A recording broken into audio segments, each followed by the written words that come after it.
Hey, listen, brothers and sisters, man. If you like what you hear, hit the subscribe button, man. Subscribe to this channel.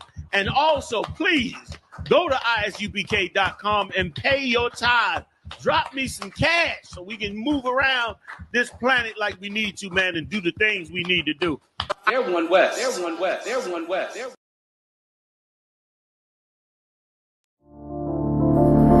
Back roll.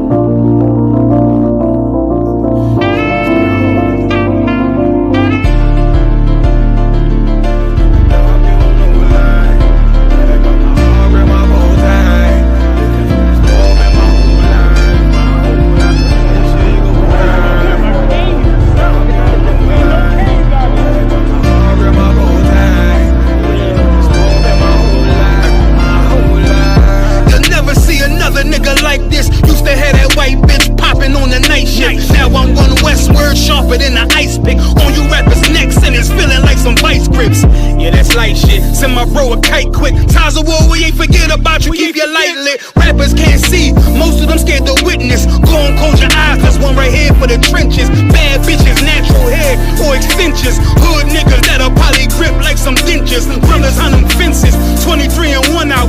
Praying that that commissary hit before it run out. Riches on the gram, dog filter with their tongue out. Couldn't stay home because they found the dugout. Closed casket, burner in the low jacket. My co-captain, riding on these whole rappers, my hoes fabulous. Now I don't mean that derogatory, but I'm a player and there's no my women riding for me. I avoided Maury, I got 2 jets. If I can't make it through for them, then I'm useless. Sit down that roof, Chris, with a couple bosses. After the war, just to count our losses. It's not many. You see a smile on my face, but I'm not friendly. Going on my waist, sipping white Henny. I just hope this shit go right. Living in the dark, you don't know light. Gotta got my heart with my bow tie. Waiting on this war in my whole life. I just hope this shit go right. Living in the dark, you don't know light. Gotta got my heart with my bow tie. Living in this war in my whole life. My whole life. It's so melodic. When I be dropping this ebonics, this ghetto phonics, they got me on the level supersonic. My bomb atomic, and you know where you can find me. Somewhere probably folding this paper origami. My name is pure as the Dasani. My wave is like a tsunami. I went from 0 to 100, feeling like Ricky Bobby. I made a deal with the Reaper. Got a couple wives, they some keepers. Talk a lot of shit, but you can't walk a mile in my sneakers. Bitches go to Miami, come home with change features. Now she got a BBL, her ass fatter. Trying to show up all them niggas that laughed at her. Now when they see her, they only wanna fuck her. They just wanna touch her, they don't wanna cuff her. They just wanna come and kick it with her like a punter. Turned her to a runner, now it's all aboard the train. Fenty on her face, but it's not concealing the pain, it's a shame. That's why I'm in the hood like some rap snacks. I know niggas kill you and your mama for a scat pack. Dark tint, matte black, they do it for half that. Had you like 90s Missy in a fucking trash bag. I'm from Philly, we don't do bank accounts, just cash app. I spit a verse and I just watch the time slow. This that guy flow, this that shit that rappers die for. This that uncut Taha Wall straight from Pablo Escobar. I be at the bar like Moscato. They think it's effort, but no, this that block work. Make the countermeasures, take pleasures, making an op hurt. Light is in the sky, cause every verse is a concert. My mind work at speed y'all can't fathom. Listen to the words of a champion. And Ken, the streets need another anthem. I just hope this shit go right. Living in the dark, you don't know light. Gotta got my heart with my bow tie. Waiting on this war in my whole life. I just hope this shit go right. Living in the dark, you don't know light. Gotta got my heart with my bow tie. Living in this war in my whole life. My whole life.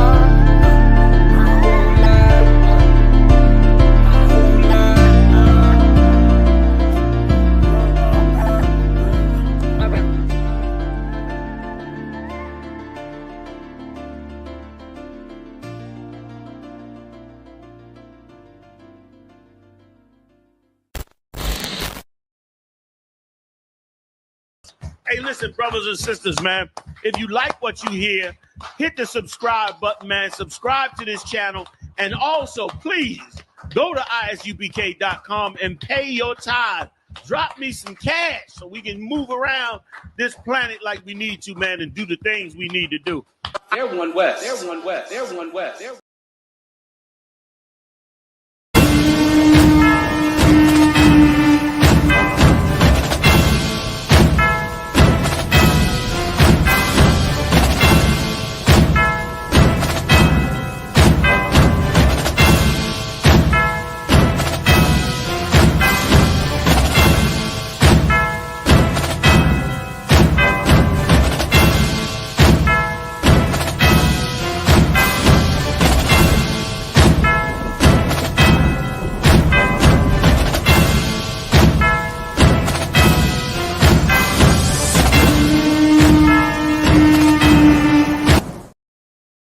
Hey, listen, brothers and sisters, man, if you like what you hear, hit the subscribe button, man. Subscribe to this channel.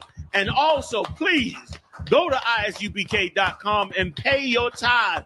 Drop me some cash so we can move around this planet like we need to, man, and do the things we need to do. They're one West. They're one West. They're one West. They're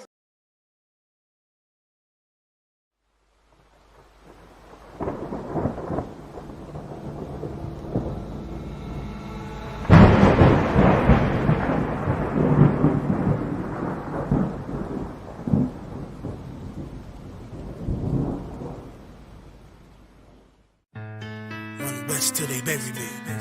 I'm one West till they bury me. I'm one West till they bury me. I be one West to the death till they bury me.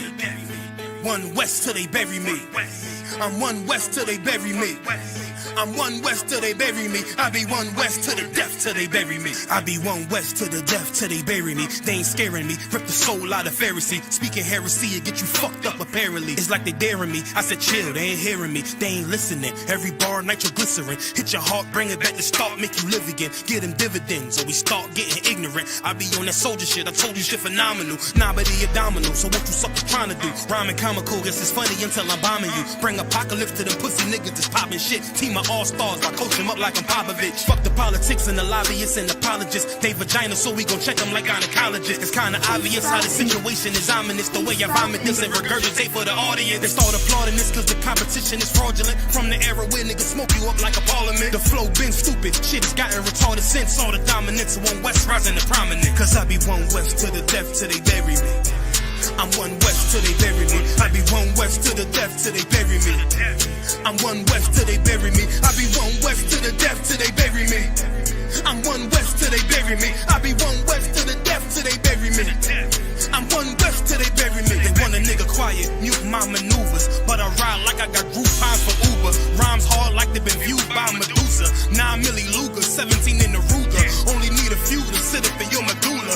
Obligata for the regatta, niggas wildin', they win every dollar. They riding by in black Impalas, let the semi holler. The showstopper been as proper since a teeny bopper. But now I'm going, I'm off Patron, a premium of vodka. I put extensions on the Glock, modified the chopper. The swore heavy, war ready, and that's working mama. No marijuana, say I got the loudest silence on it. When I'm up on it, ain't no rapper do it like I do it. A lot of spitties and writers, but when the heat's on, none of them can get through the fire. Around with me, and I had a nigga spin like a tire. But down the deep, and I'm still dope as a piper. Every bar burn hard like a spoon with a lighter. Fuel to igniter, I'm winning, coming through with the title because UP. I be one West to the death till they bury me. I'm one West till they bury me. I be one West to the death till they bury me. I'm one West till they bury me. I be one West to the death till they bury me. I'm one West till they bury me. I be one West to the death till they bury me. I'm one West till they bury me.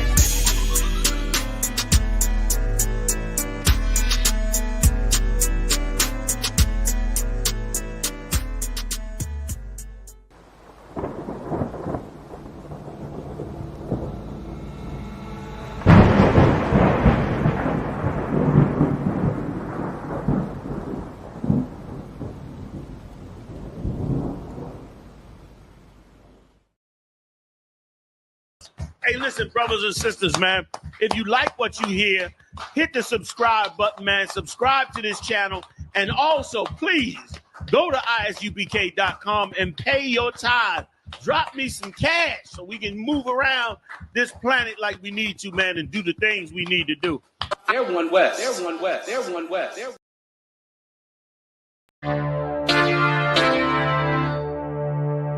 For homicide detectives, the clock starts ticking the moment they are called. Their chance of solving a murder is cut in half if they don't get a lead within the first 48 hours. I do anything to keep my brothers safe. I'm putting food on my daughter's plate. You fucking losers, y'all just can't relate. You harm them, you will find me on the first 48. You will find me on the first 48. Find me on the first 48. I do anything to keep my daughters safe. You harm them, you will find me on the first 48. Sitting in that room, hear the interrogator's voice. They asking why I do it, I tell them I had no choice. Couldn't take a threat or a risk to my family, so throw the book at me, I take them charges happily. Ain't no need for no polygraphs or forensics. I put that fucker in a body bag, I'll admit it. Fuck a sentence or the jury that will convict me. They don't understand, it's my family, they represent me. So for them, I risk my freedom, roll the dice. I ain't got much more for you crackers, go ahead and give me life. You don't know what it's like for the people that you love. They ain't there to get salutes, they ain't there to give you hugs. The same that done pulled me from the dirt and from the mud, it's gone because of who? Y'all rather shed your blood. My brother's kids like my other kids. If you touch them, fuck around, get another bid, plus 10. Put me in the Supermax, I get super jack, working out every day, canteen super stack, cool with that. Long as it mean my daughter's safe, my brother's winning, that's a chance I take. Still my fate. I do anything to keep my brothers safe. I'm putting food on my daughter's plate. You fucking losers, y'all just can't relate.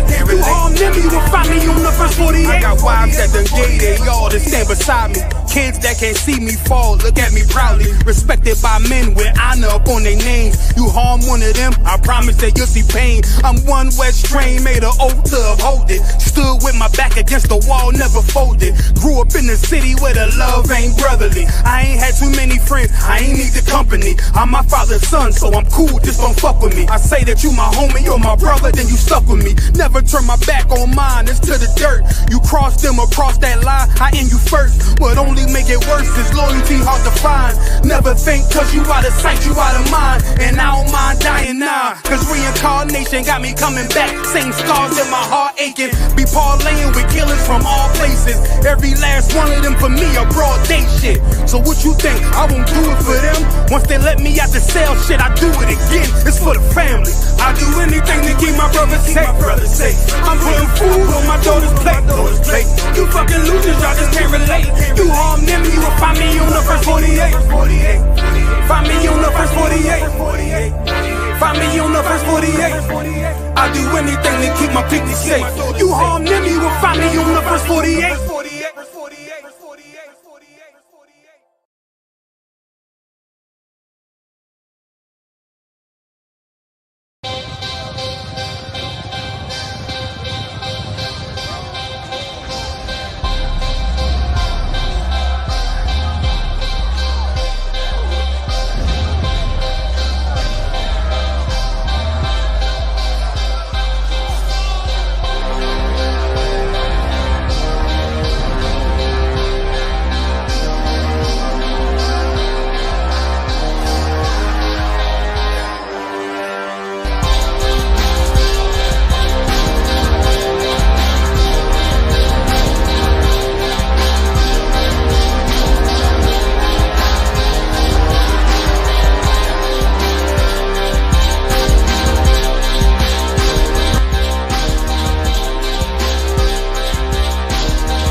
Hey, listen, brothers and sisters, man, if you like what you hear, hit the subscribe button, man. Subscribe to this channel. And also, please, go to isubk.com and pay your tithe. Drop me some cash so we can move around this planet like we need to, man, and do the things we need to do. They're one West. They're one West. They're one West. They're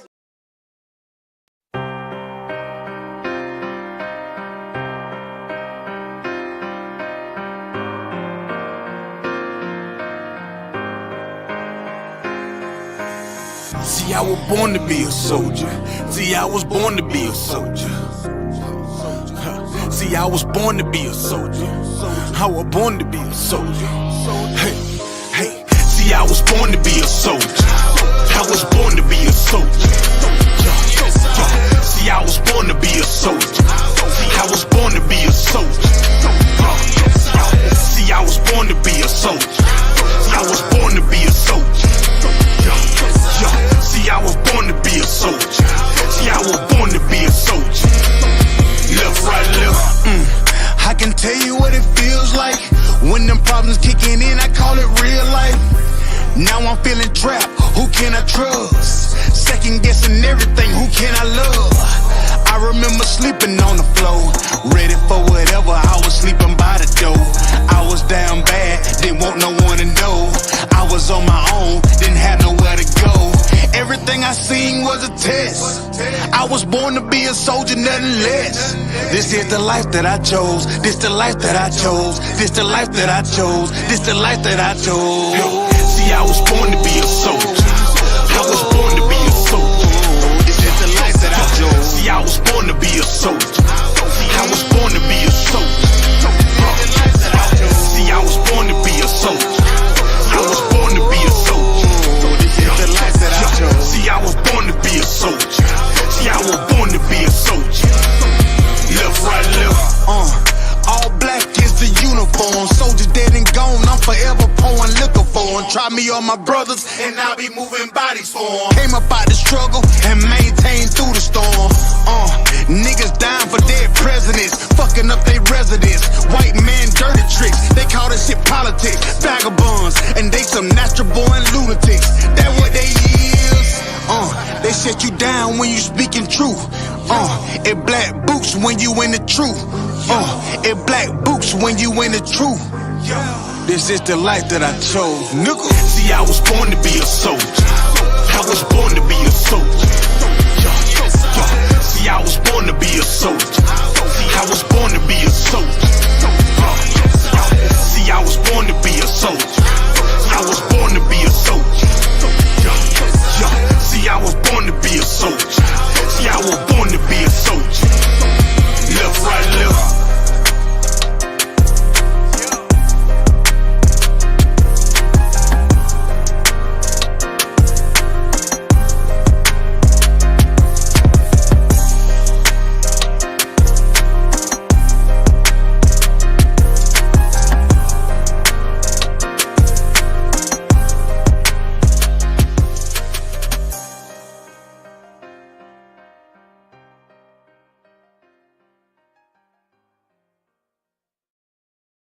Hey, listen, brothers and sisters, man.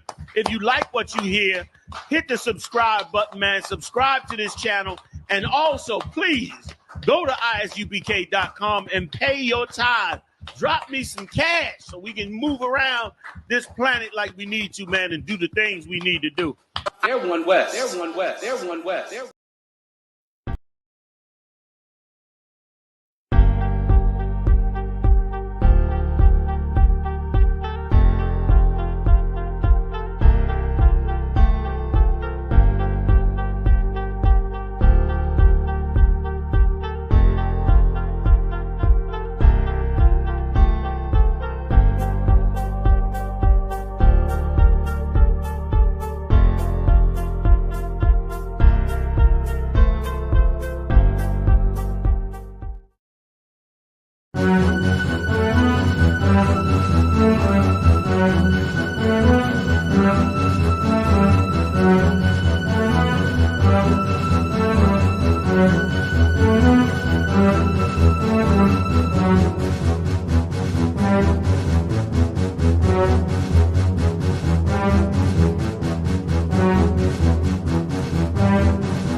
brothers and sisters, man. If you like what you hear, hit the subscribe button, man. Subscribe to this channel. And also, please, go to isubk.com and pay your tithe. Drop me some cash so we can move around this planet like we need to, man, and do the things we need to do. They're one West. They're one West. They're one West.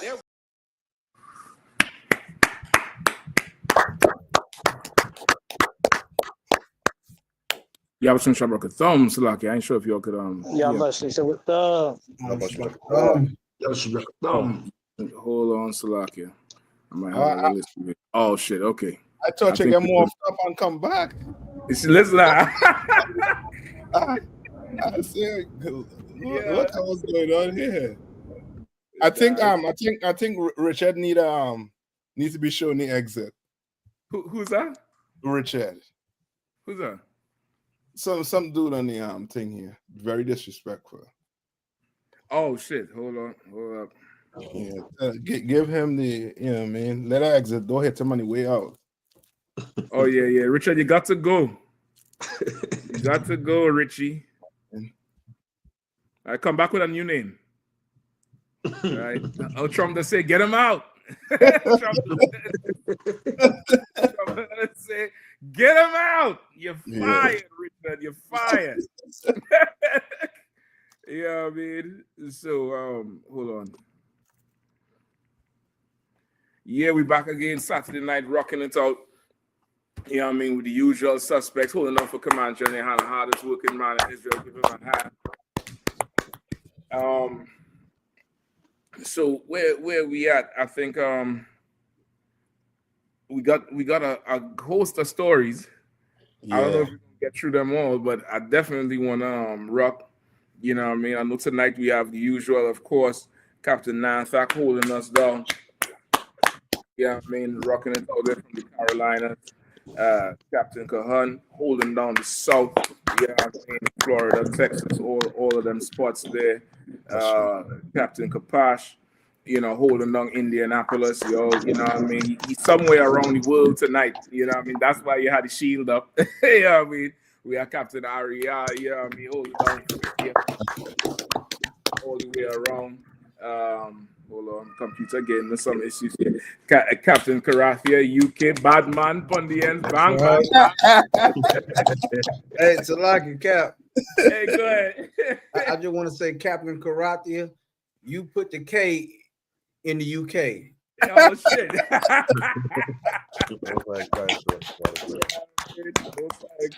Yeah, man. And also, we have Officer Kazak holding it down as per usual. Yeah, I mean, because I think he's slick, you know. I'll be checking, I'll be counting them studs when the show go on, so I know when Adam you want. And I want just as much studs on my shit out. He ain't shorting me at all. He ain't shorting me at all. Yeah, but that's too hard. You know what I mean? So we're gonna rock it out tonight. General Mike popping, so everybody stand by for it. You know what I mean? You know, type any questions in, anything you all wanted to ask to, that'll work out. But tonight there's definitely a few good stories that we want to go ahead and get into. Yeah, I mean, some of them is just mind-boggling, absolutely mind-boggling. You know what I mean? Chauvin and them won the heart of George Floyd. You all saw that one? No. Yeah, Derek Chauvin, him and his lawyers is asking to get the heart, to examine it, to see if George Floyd's heart was bad already, like he would have died already. Then that's what they're trying to say. You know what I mean? Saying that what Chauvin didn't contribute, like he had a bad ticker. You know when white people talk, his ticker was bad, so they wanna examine the heart and get all the results from the test. You know what I mean? To me, that sound more like, you know, the after lynching ceremonies where they cut parts off of you and take as souvenirs. Yeah, that's what that sound more like. You know what I mean? Yeah. But who the hell knows? I think I guess he's trying to get free. Yeah, I think that that sister, you know what I mean? Lord bless her soul, boy. What's her name? What's that sister name, boy? She famous. Sandra Bland. No. And she's a talk host too. What's her name? You want to help me with her name, man? A sister. So I know you're talking about. Who the one who married to the white man. She be on. Yes. She be on Pray For You. I forget her name. Is it Candice Owens? Huh? Say again. Is it Candice? Is it Candice Yes, Owens? Yes, Candice Owens. Candace Owens. She's the one who come out with some documentary, and she was talking on that also too. You know what I mean? Like she, you know what I mean, for real. You know what I mean? What they're trying to go on is what, you know what I mean, Esau, like people in Esau will be talking about. You know what I mean? Like he already had ailments. Right. You know what I mean? That's the cause, you know what I mean? And he had drugs in the system. You know what I mean? Everything but, you know what I mean, this man having a knee, you know what I mean, stifling him. You know what I mean? Mm-hmm. Yeah. Which is they don't give a damn about any kind of contributing factors. Yeah. So like you, sir. Yeah, please. And just to show you how hypocritical these European Americans are, right now they are cheering on a man that's a murderer, a man that just murdered the CEO of United Healthcare because that insurance company had a practice of denying claims because of quote unquote pre-existing conditions. Yeah. Right. So this devil, this white man went and murdered the CEO of this insurance company because this insurance company had a known practice of denying rightful claims because of pre-existing conditions. So you can support murder when it goes to something like that. But now, George Floyd, you're trying to say that his murder was just because he had pre-existing conditions. You're trying to say that what happened to him wasn't murder. What happened to him was because of his pre-existing conditions. You are doing exactly what that CEO of United Healthcare did to your grandmother that died from cancer and you didn't get covered, your child that died from leukemia that didn't get covered. And you supported the murderer of the person that did that to your family, but then you turn around and you support the murderer of a black man who now is trying to do the exact same thing as a person did to your family. Like these oppressors, right is right whenever it's, like right and wrong is a spectrum for them. It's not even, it depends on the day. And it's like that's why we can't follow their culture and take them serious on anything. Salakia. Listen, because I know half the nation get confused with what you're talking about there because we following the hypocrisy. They're writing Christmas cards right now, so they ain't gonna understand nothing you just say there. Yeah, I mean, that was absolutely heavy. Like the nation done fall in love with that Margione or whatever his name is. The whole country, they're gonna put money on his books. He gonna be a celebrity in the damn jail because what? Prisoners need healthcare too, and the healthcare system in the jail is horrible. So he's damn near like a vigilante hero, a modern day Robin Hood. You know what I mean? Like finally somebody to fight for the common man. Right. And damn, what happened? We tripped? Are we still here, sir? Okay, so I think it's me who probably froze up.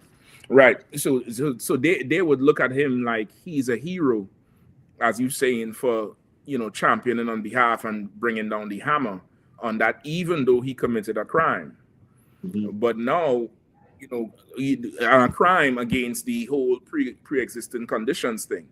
But now, somehow the pre-existing conditions is valid. Right. You know what I mean? It's ridiculous, sir. And I don't think we really see it.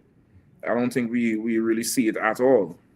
Right. You know what I mean? So, I don't know where y'all want to start.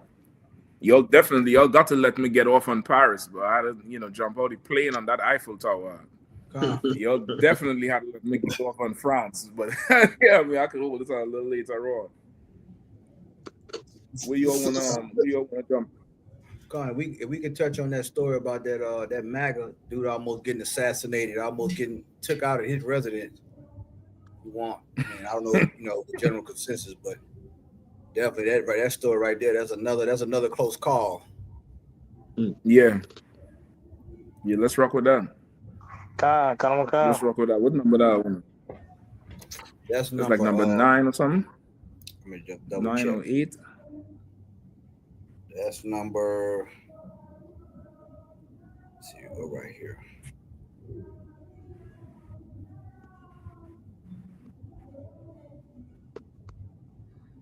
Number 7, Nick Hold on. Fuentes. Okay. I know I saw it somewhere. Yeah, number 7.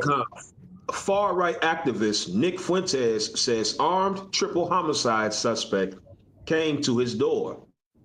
Commentator claims he was the target of a man holding a gun and crossbow who was later fatally shot by Illinois police. The far-right American political activist Nick Fuentes said he was a possible target of a man later fatally shot by Illinois police after the man apparently appeared at his door, armed with a gun and a crossbow. The man, 24-year-old John Lyons, who was also wanted in an earlier triple homicide, was shot and killed by police in the Chicago suburb of Berwyn after a Wednesday night foot chase, according to authorities. The pursuit started on the block where Fuentes, 26, lives. Lyons appears to have shown up to Fuentes' house with a pistol and a crossbow while the right-wing influencer was live streaming, according to social media posts Fuentes made Thursday. Berwyn police confirmed it had responded to a report around 11:40 p.m. of a man with a gun. Fuentes, a white supremacist who has praised Adolf Hitler, commented on the incident in a series of X posts, alleging that the armed individual made an attempt on my life. I am grateful to God that I am still alive today, he posted, and shared a surveillance video appearing to show a man with the weapons. While heartbreaking, it could have been so unimaginably worse. The post continued. If I could, I seen that video. That video, this cat had a motorcycle helmet. It looked like almost something like off Grand Theft Auto when they be having them little crazy characters running around. And he showed up to the, once again, we in a time now where these people can dox you and they could show up at your house like Amazon. Yeah. They could show up at your house like Uber. And then thing about it, and it's crazy because he could have got killed on a live stream. Right. He was on the live stream when this happened, man. But this is the time that we're in now. You know what I'm saying? This is the new normal. Like, this cat almost got killed. So and that's the age I believe we're really going into with all this whole thing with the CEO getting killed. By the way, there was another CEO that got stabbed during the meeting as well. Yeah, in-person meeting. So they're gonna probably want to explore doing Zoom or some kind of way where they away from the general public or even employees, just running employees. You know what I'm saying? So this is where we at now in this geopolitical world. That now, forget about a vote or a vote of no confidence. Now they just eliminating people now. You know what I'm saying? You disagree with a view, you could be targets for a political assassination. Right. You know what I'm saying? And that is where we at right now. Pandora's box has already been opened way before Christmas. And this is an example of it right here. You know what I'm saying? He parked his car with damn, what is that? A helmet? Why he got a helmet on in a car? You know what I'm saying? Probably to disguise his identity. But these are the times that we're in now. You know what I'm saying? That people gonna just start saying, you know what? I don't agree with what you're saying. You against this, you against my views, and they gonna just start killing people, man. Right. You know what I'm saying? So like I yield. He might take you off if he come there with a motorbike, and if you come there with a motorbike, you know what I mean, that'll explain why he wearing a helmet. You know what I mean? He ain't want to put on a mask because he could look too black. You know what I mean?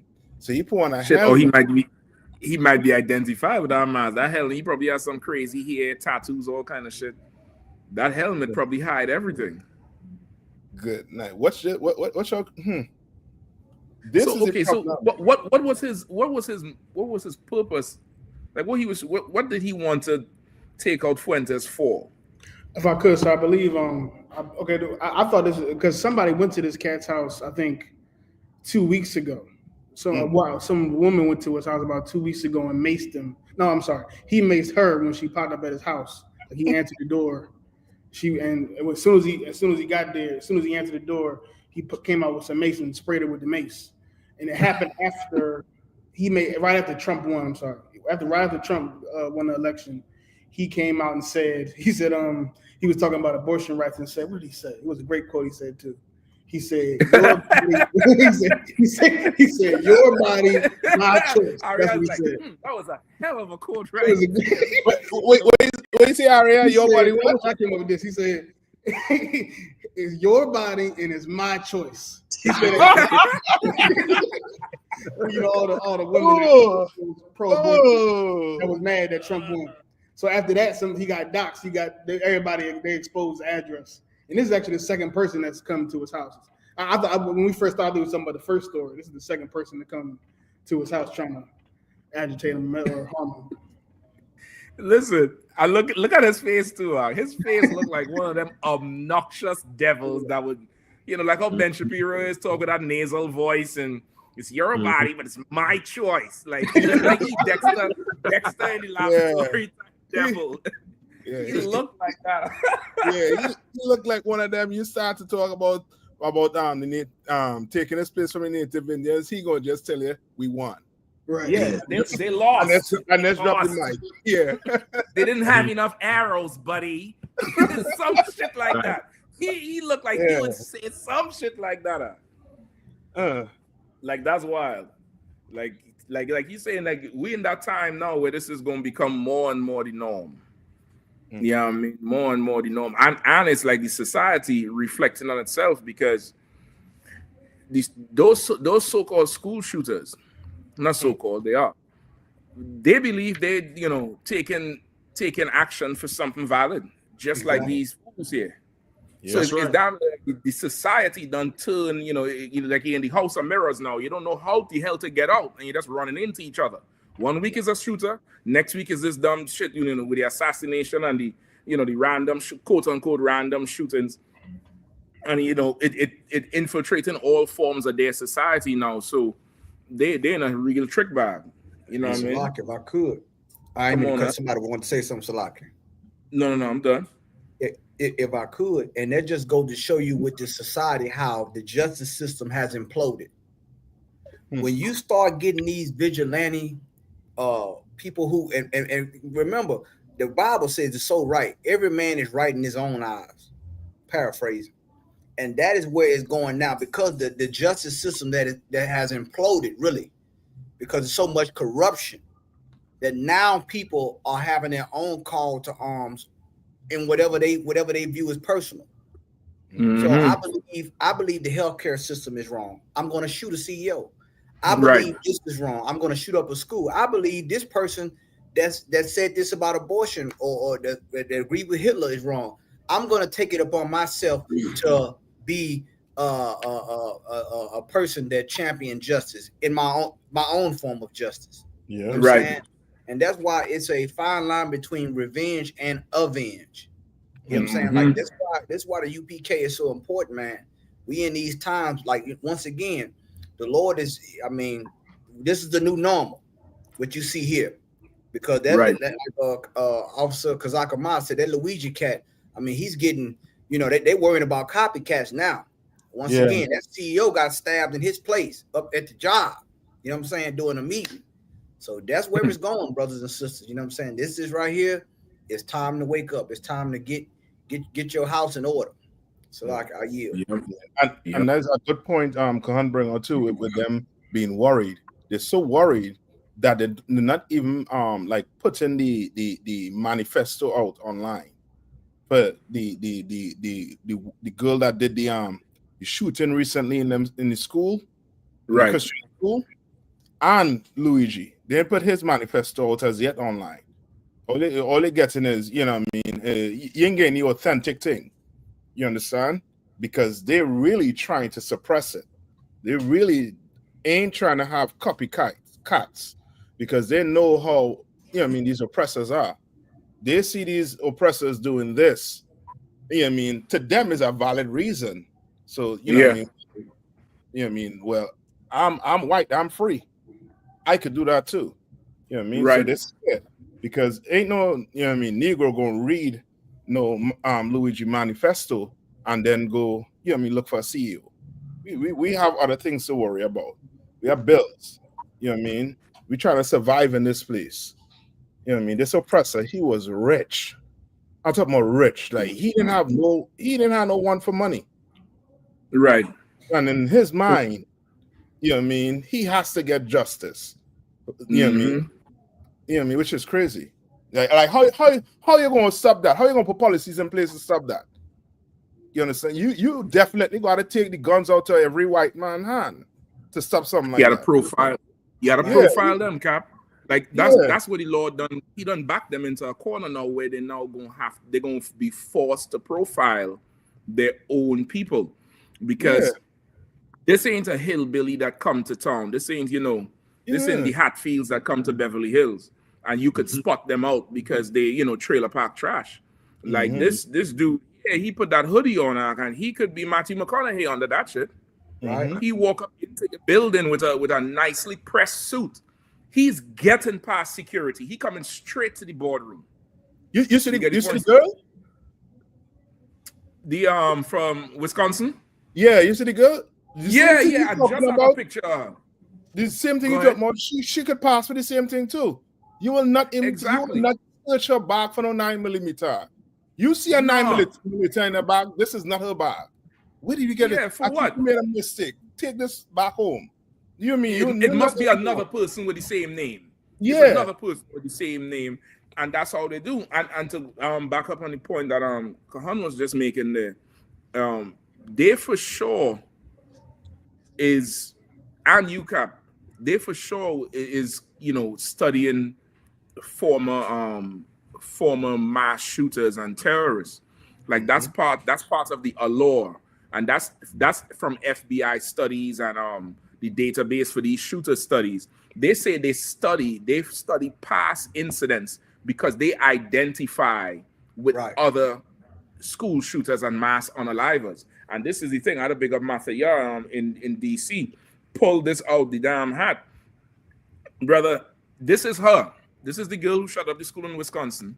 And on the right side is half of the Columbine terrorists. And they wearing the same. You're talking about the trench coat mafia. Exactly. And they're wearing the same shirt. And remember, she's what, 15, 16? 15. 15. Yes, she wasn't alive when Columbine happened. No. Right. Which means she had to go. You see how grainy the picture is on the right-hand side? Right. Because that's from the old VHS tape. That's from all them camcorders. She had to go research Columbine to even find that shirt. And she went and get the exact same shirt because according to the FBI, according to all the studies, these people they identify with each other and feel sympathy and empathy for each other. So they're going to look into it. They're going to look into the manifestos. They're going to do it. And this oppressor, because of his rebellious spirit, he has a cause now. He has a cause. And even more than his rebellious spirit, he's not oppressed. He's not oppressed. He's not enslaved. He don't have bills to worry about. So now this is his cause to champion.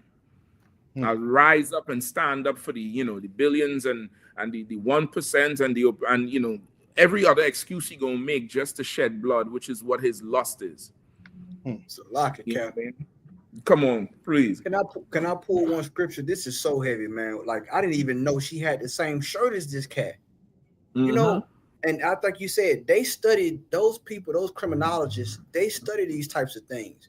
And what's dangerous is when you have a person like a Luigi or somebody that does a crime, and then now the media cannot control the narrative, and people identify with or they find a way to have some identity, a shared identity with this person. That becomes dangerous. Yep. And that can affect a lot of things in this quote unquote free world. They say, you know what I'm saying? So this right here is just so heavy. The scripture goes into it. If I can get Job chapter 18, verse 11, my brother, this is what the Lord said would happen to these people. Come. Job chapter 18, verse 11. Terrors shall make him afraid on every side. The Bible says terror is going to make these people afraid on every side, man. You know what I'm saying? When they say every side, it means every side.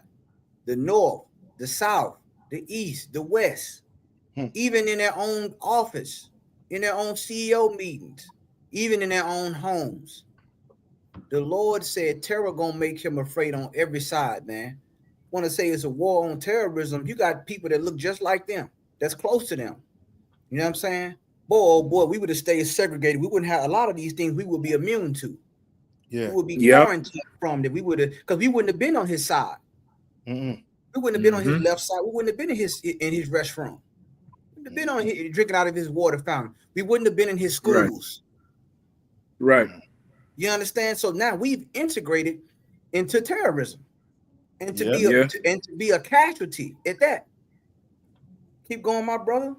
Khan, and shall drive him to his feet. Why is it going to drive him to his feet? Why? Because that CEO thought that morning in New York was going to be just a regular day. He was calm.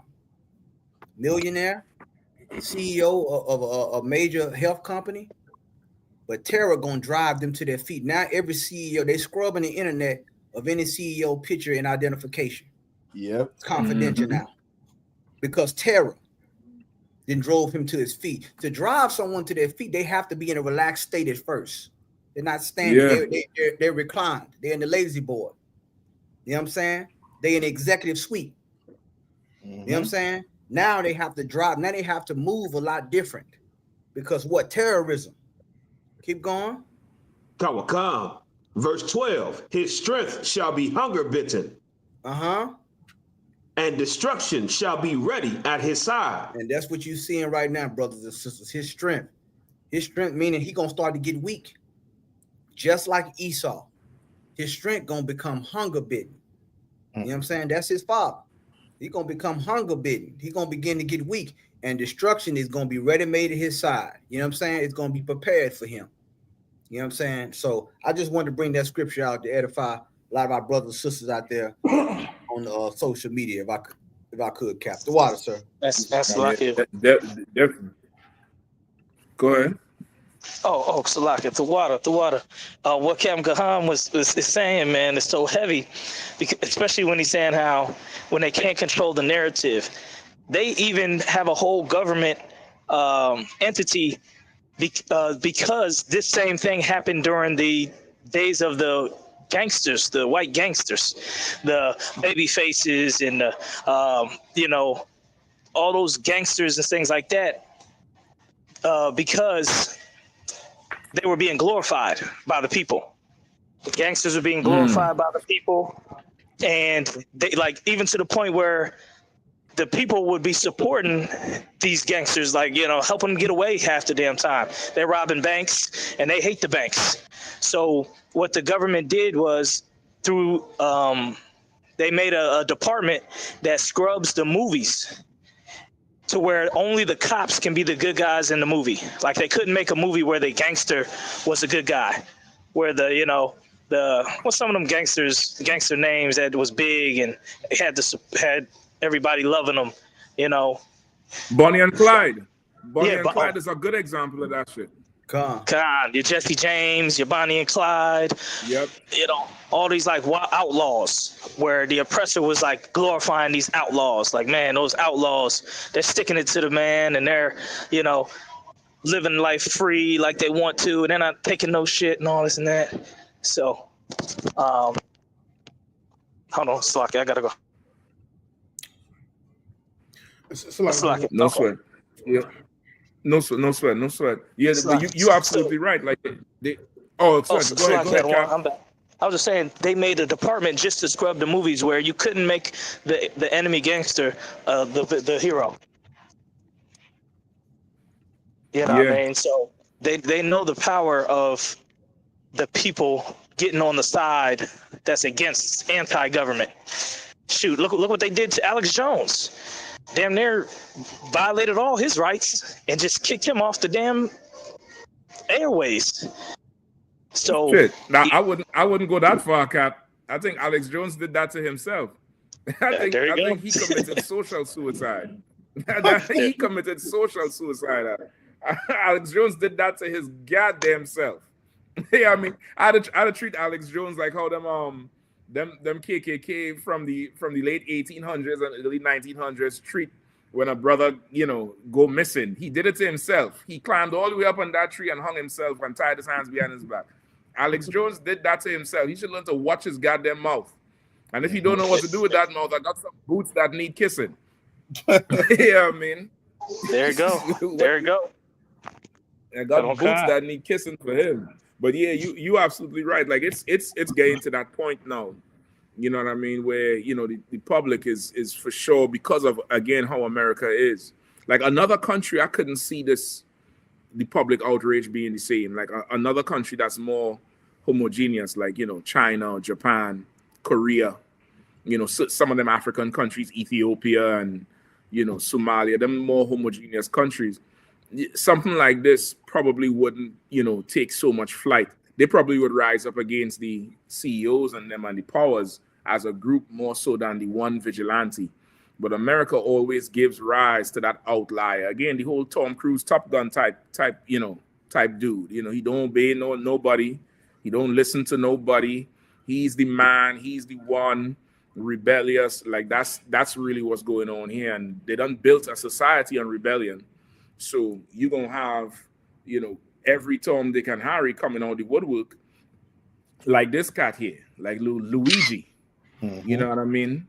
Or like Rupnall. You know what I mean? The Rupnall Guild. Like you're gonna have everyone coming out the woodwork. You know what I mean? Just like them. And they say I have this piece here. They say the Violence Prevention Project co-founder Gillian Peterson, a forensic psychologist and professor of criminology and criminal justice at Hamline University, says many school shooters see themselves in the perpetrators behind other tragedies who have historically been men, because of course they're comparing this instance, you know, they're saying it's so rare. I think it's like 9 or 19 female school shooters or mass shooters in the last something like 30 or 50 years, something like that. They said many school shooters study Columbine, for example. Other university shooters study the Virginia Tech shooting, and they really are kind of using those previous shootings as a blueprint for their own. So it's something that's, you know, is being taught without being said. And being perpetuated without any sort of structure that's pushing it down the pipeline on purpose. You know what I mean? Like there's no on purpose school of thought or, you know, website you go to, you know, learn how to do this. Like, oh, you could go and learn to cook. But just the atmosphere and the environment and the history of this place is they're breeding themselves. They're breeding the police call it copycats. Salaki. Yeah, and you know, and again, it's reached to the point now where it's like a convergent. Like at one time it was divergent, where, you know, the people who commit these terrorist acts would be from one group, one age group, one gender, and they would be outliers. But as they started growing and getting popular and they now, you know, especially now with social media, where you could go read manifestos and feel like, you know, this person is a human. Now you have the younger generation coming right and meeting them at a point. Right. So now you have the school shooters and the CEOs. Who's next? And what, months ago you had your former president, now president-elect, getting shot at. Right. You know what I mean? So America done meet its point now. And shit, from here, it got to be a crumble. It got to be crumbling down right now. Yeah. You know what I mean? If I could, sir, as well. I think the big thing, what I'm seeing from all this is just simply what happens when white people feel threatened. When they feel like they're not getting their fair shake from society. They feel like, you know, they're not getting proper health care. They feel like they're getting bullied at school. They feel threatened by the new president and what he'll do to the country. When resources are low enough, they begin to harm each other or harm other people, like anybody else. It's ironic though, because when anybody else does it, it's, you know, the ghetto. It's black on black crime. But now violence, you know, is now you can understand why somebody would be violent, because some white boy that was rich shot a CEO because he didn't get health care. So now I understand why not having resources, not having money, not having health care would make me kill somebody. But it was, Right. but if it was a brother killing in his own neighborhood, that would just be, the black culture, which is nasty and disgusting, and nobody understands. But all we're seeing is what happens with any people when they resources are low, when they don't feel like, or at least they don't feel like they have enough, they start to lash out. Mhm. And it's definitely a sign of America coming to an end, falling, because the people who are supposed to be on the top, supposed to have all the best healthcare, supposed to go to the best school and feel safe and secure, are killing one another or harming one another, because even though they're supposed to be on top, even the people that are on top are coming down to the bottom with the rest of us. And it's a good thing. Yeah, Right. it's a good thing. Is what the Lord wants as, again, the perfect mirror for the society. Like you saying, like they're supposed to have everything. Because that Luigi cat, I mean, I know he got conditions, but I don't think he's suffering like anybody else. He ain't Right. he ain't risking the future like the brother there with the woman problem. I forget his name. The guy who just won the Heisman. Travis What's his Hunter? name? Travis Right, Hunter. him. Right, like he's now become an exceptional athlete because of poverty. Right, Shannon Sharp became an exceptional athlete because of poverty. He didn't become an assassin. You get what I'm saying? So Right. go play Assassin's Creed and jump off the damn roof and shit. But it's such a good mirror that the Lord is he's now showing America themselves, and they don't like it. They don't like the image in the mirror. Exactly. And Salaki, if I could, Go ahead, Kapash. the Yeah, image please. is so important. The water. The image is so important. What you're saying is heavy, because I saw a quote earlier today. I think it was like a German or something like that, where he said, "If you kill a roach, you're a hero, but if you kill a butterfly, you're a villain." So basically, what the oppressor was saying with that was, if you paint these whoever you're killing as a roach, or as an unwanted, or as an illegal, or as an immigrant, as a criminal, as a drug dealer, if you paint them in that picture, if you kill them, you're a hero. And so the oppressor then made himself seem like he's the butterfly. So if something bad happens to him, it's like, oh man, you killing a butterfly, you're a villain. But now the Lord turned it on his own head to where, like even how General Muhammad brings out, what does it take for an oppressor to go to jail? Right. They talking about he's going to have one of the best lawyers in the country defending him. Like she's the Lamborghini of lawyers and this and that. I think Captain Kahan posted that. And so, what is it going to take for them to know them and see themselves as the villain? I guess they got to kill the holes. They got to kill 100 schools. They got to shoot up, 100 movie theaters, 100 malls, take out 100 CEOs. They're still not the villain. So, they're going to destroy themselves at the end of the day, even with their own devices, man. And our people got to open our damn eyes and see it. The man of sin got to be revealed. We can't keep following these damn devils. This guy done went and assassinated somebody because he ain't getting no health care, and they're celebrating it. What are you doing, black man? How are you looking at it? How are we? How are we looking at it?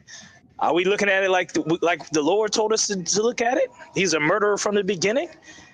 Or are we looking at it like, oh, he's a hero, and it's great, and yeah, it's time to fight back? Black man, if you're looking at it like that, man, you barking up the wrong tree. So, we are barking up the wrong tree. So, what you said is heavy about the image. Like this image thing is very serious. The reputation. Even the scriptures talk about your reputation. So we got to get it right as a people. Salaki, sir. Yep. Yeah, please, Kyle, sir. And just to all, if any of you Caucasian Americans happen to be watching this, or to any of you brothers and sisters that may identify with this murderer, assassin, Luigi Mangione, if you really want to fight the system, we're going to see how much come the next couple of days. If you really believe it's the elitist, the 1% against the rest of us, you talking about this class war, and you really want to fight the system, don't celebrate Christmas. We'll see how much you're against the system, how much you're about revolution, overthrowing the powers and raging against the machine. We'll really see, come December 25th, if you go out and buy Christmas gifts, you are helping the system. You are feeding the system. And you really don't actually care. You just like murder. And that's what you'll find out. Most of these oppressors, they don't give a damn about a righteous cause. You just have a bloodthirst lust for murder, to kill, to steal, to destroy, because you're still going to buy Christmas gifts. You're still going to give your money to the billionaires, to the people that you claim are the problem in society. So I will know come December 25th, either you identify with him because he's a murderer, or you're not going to celebrate Christmas because you actually believe in fighting against the system. So like, all right. Right, bro.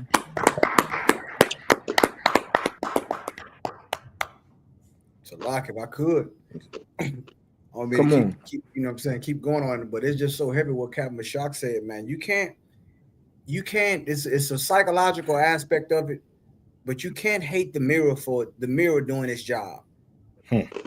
Like we have to see there's a dichotomy between justice and injustice. And when you start to get to this point in society where people said, I'm going to bring order and I'm going to bring it through violence, what happened is you have a breakdown of society. And it's already been there for us.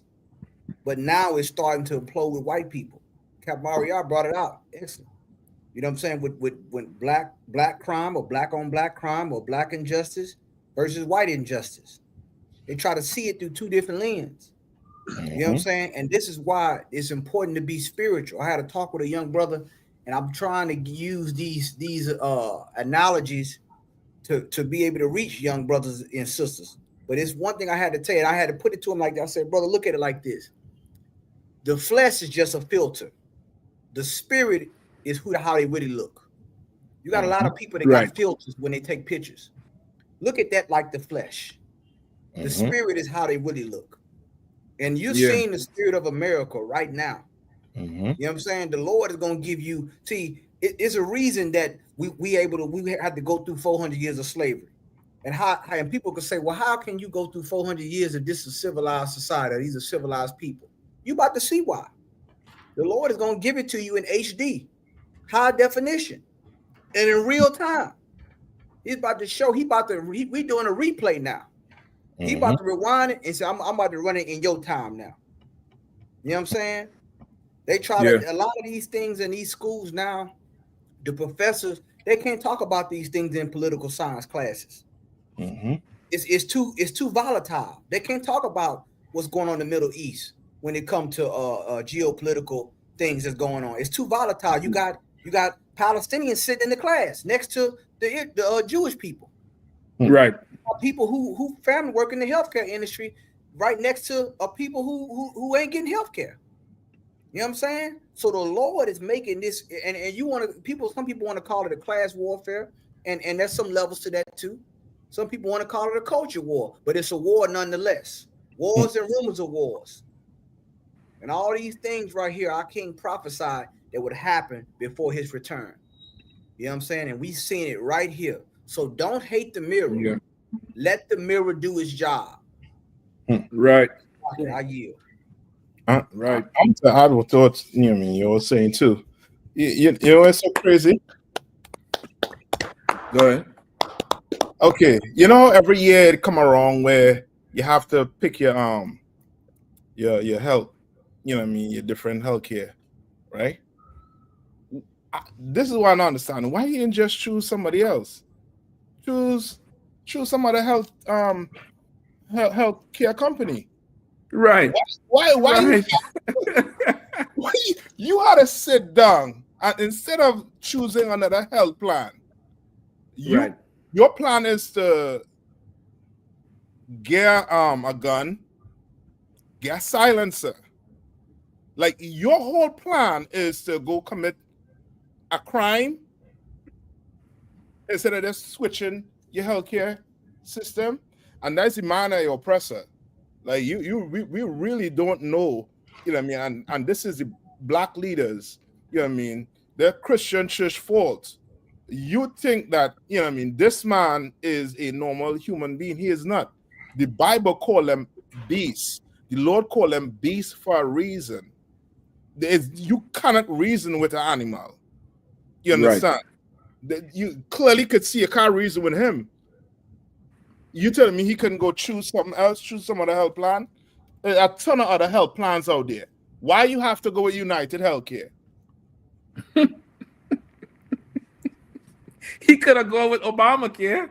Yeah, he could have gone with Obamacare. Yeah, you're right. He gotta switch plans. He could do what black people do. Go sign up for the Obamacare, the Medicaid, or wait until open enrollment, until the next year come around. You take them tablets, take them the ibuprofen and the anti-inflammatory until September, November come around when you get your little papers for the open enrollment, and choose the dental, the $1 dental, because he ain't got no money. That's right. and do what we do. And Cap, what's so mind-boggling too is he ain't poor. Right. Listen, I know he ain't poor. You think the president on United Healthcare? You think them men on United, them have some other health plan that we don't even know about? Right. Yeah, it's called cash. You understand? And he's rolling in that. He's rolling in that. You know what I mean? You think he broke? His parents could sell off a couple of them golf course, and he good for life. Yeah, he good for life. But he decided to go take a life to prove a point. Prove what point? That you're a murderer. That the point you're proving. You know what I mean? Yeah, it's backwards. It's really, really backwards with what he did for sure. Exactly. You know what I mean? Anybody who doing any kind of like shooting like that, I already know you ain't struggling because bullets is expensive. Exactly. Tell you straight up. Bullets are expensive too. I'm trying to tell you, man. I'm trying to tell you. Depends on the state, all the tax documents and all that type of shit. Right. Yeah, you ain't flying that by me, man. And I look at that hoodie. Listen, that hoodie fit him so smooth, dog. Like you know niggas try to get the hoodie to fit like that. That 4 Mills hoodie don't fit like that, dog. Exactly. That hoodie fit, I mean, so like, like an AI hoodie, dog. Like he put an AI hoodie over him. Just his nose is outside, like a real assassin. Yeah, just his nose and the gun, and that's all you see. Hey, Cap. Y'all tell me, come on, look at that hoodie there. That's a hoodie, Robin Hood ain't had that hoodie, Hey, Cap. I believe that book bag, that book bag he had was the expensive book bag as well. I believe as well. I'm trying to tell you. I sure it got the plates in there for the bulletproof something. He come fully loaded to the T. Oh man. So it's a whole mockery. Right. You know what I mean? No, the rich is buying a cause to live, right, and doing stuff you would expect us to do. And you know what I mean? And Cap, this is right here is the oppressor for you in a way. Whereas this picture shows you how he fights. Right. He don't want a fight where he could lose. This man back turn and you'll bust him in the back.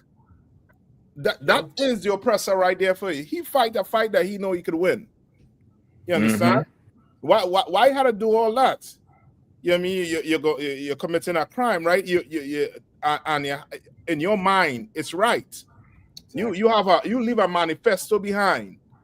You understand? Like the brother said, you know what I mean? Or his sister saying, you know what I mean, straight up like a coward. You have a manifesto, you know you're gonna get caught. Then go out like, you know what I mean? Go out strong. Right. Not them. It's like a Cap. I just looked it up. That book bag he had on is a brand called Peak Design. It's an outdoor everyday wear backpack, and it retails between $280 to $325. Like blacks and Hispanics, y'all trying to identify with this cat. This is a rich man's crime. Yeah, like why he not at work? You understand? You at the Amazon warehouse at the time he committed this damn crime. You understand? Like you working 2 extra shifts for them Christmas gifts that you shouldn't be getting. Right. Meanwhile, Right. he got on a $300 backpack, probably a $300 hoodie. Like Cap Kahan said, I don't know if y'all know, them suppressors cost money. Yes. Yep.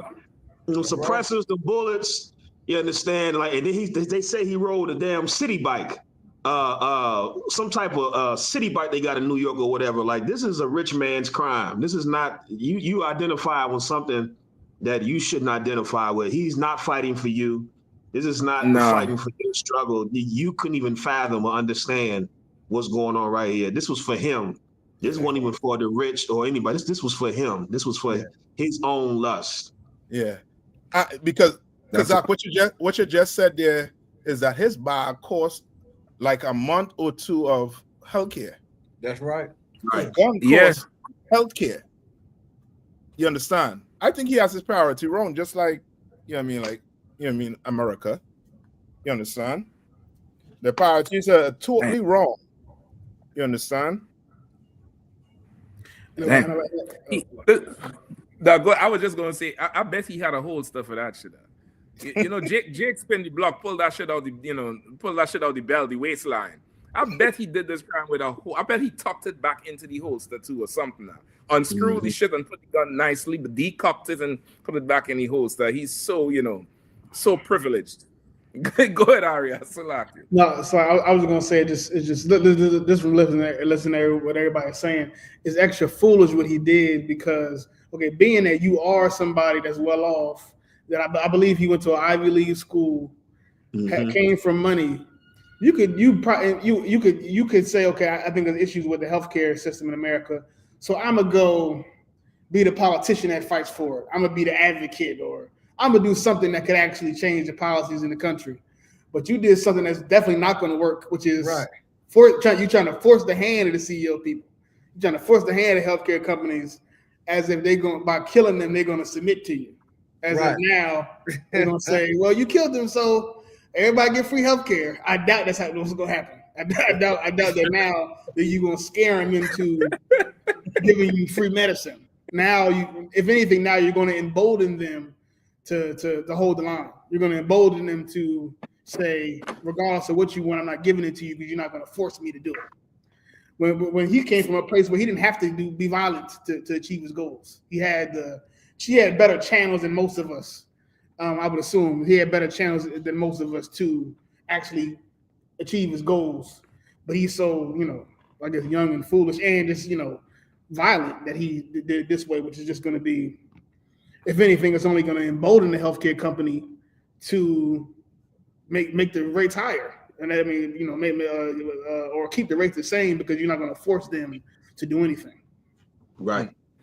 Yeah. Yep. They add more straw, or take more straw. So, like, go ahead, Carl. I just want to touch on what Cap Mario said. A heavy point, man. Yeah, he became an advocate. He became the devil's advocate. He went out there and shot that man with a 3D printed gun. You know what I'm saying? So with Cap and you would think, because there's so many philosophical points being brought out. They say the pen is mightier than the sword. They say it's so many different people having so many different things they want to say, but violence is violence. Now, can you weaponize something? Yes, you can. It can be weaponized, but the point is, blood was shed. Right. And see, coming from a biblical perspective, you have to understand. That's why you can't get caught up in these things that's going on, because you will get swayed away from the truth. And that's why it's so important to understand who these people are according to God, and who this government is, what this government is according to God, according to the Bible. So everything it's so heavy. People can talk about capitalism. People can talk about all these different things. But once again, you know what I'm saying? This is Satan's kingdom. Right. You know what I'm saying? This is what goes on. You know what I'm saying? So you can expect to see this on a higher level even more, especially if, you know what I'm saying, you start to see, no telling what this administration with Trump is going to bring, but it's going to bring more violence. Rest assured. That's what they said. What did Malcolm X say? The battle of the bullet? Well, it's the bullet. That's what it came to now. You know what I'm saying? They don't believe in, a vote of no confidence. The vote of no confidence is going to be violence. Yeah. How they gonna show today? Because what did the Bible say? That's how they always establish their empires. That's By right. blood. The Bible says, "Woe to the city that's built on blood." Whoa. You know what I'm saying? So if it's built on blood, how is it going to fall with blood? That's right. Yep. Like I yield. Where we want to go next? I think I would definitely want to hit France on this headline one with the $1 billion deal. Like Biden going out like a old school drug dealing gangster. Mm. He going out like he's Barksdale and Marlowe on the block now. He making sure to set himself and his friends up for money for the next 15, 20 years. That's what the hell he's doing right now. He making sure that shit up. Like that Ecuador deal, brother. Damn. They just paid themselves out for the next 15, 20 years. That's all they did. Yeah, I mean, I don't know if you want to touch it, or we could get to France. I think France might be good to jump into now. We have to get to France, brother. We had to get to Dominique Pellicot. I think that's his name. Dominique Pellicot. Dominique Pellicot is this. Go ahead. No, go ahead. I think I know. I think I have an idea. Yeah, this story was not on the list, but I definitely wanted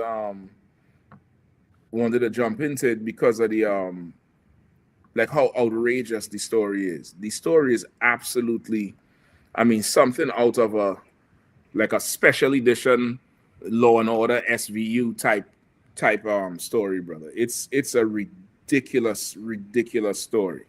Is this the one with the woman with the husband who was paying or getting paid? I think he was doing the shit for free. I don't think he was even collecting no money.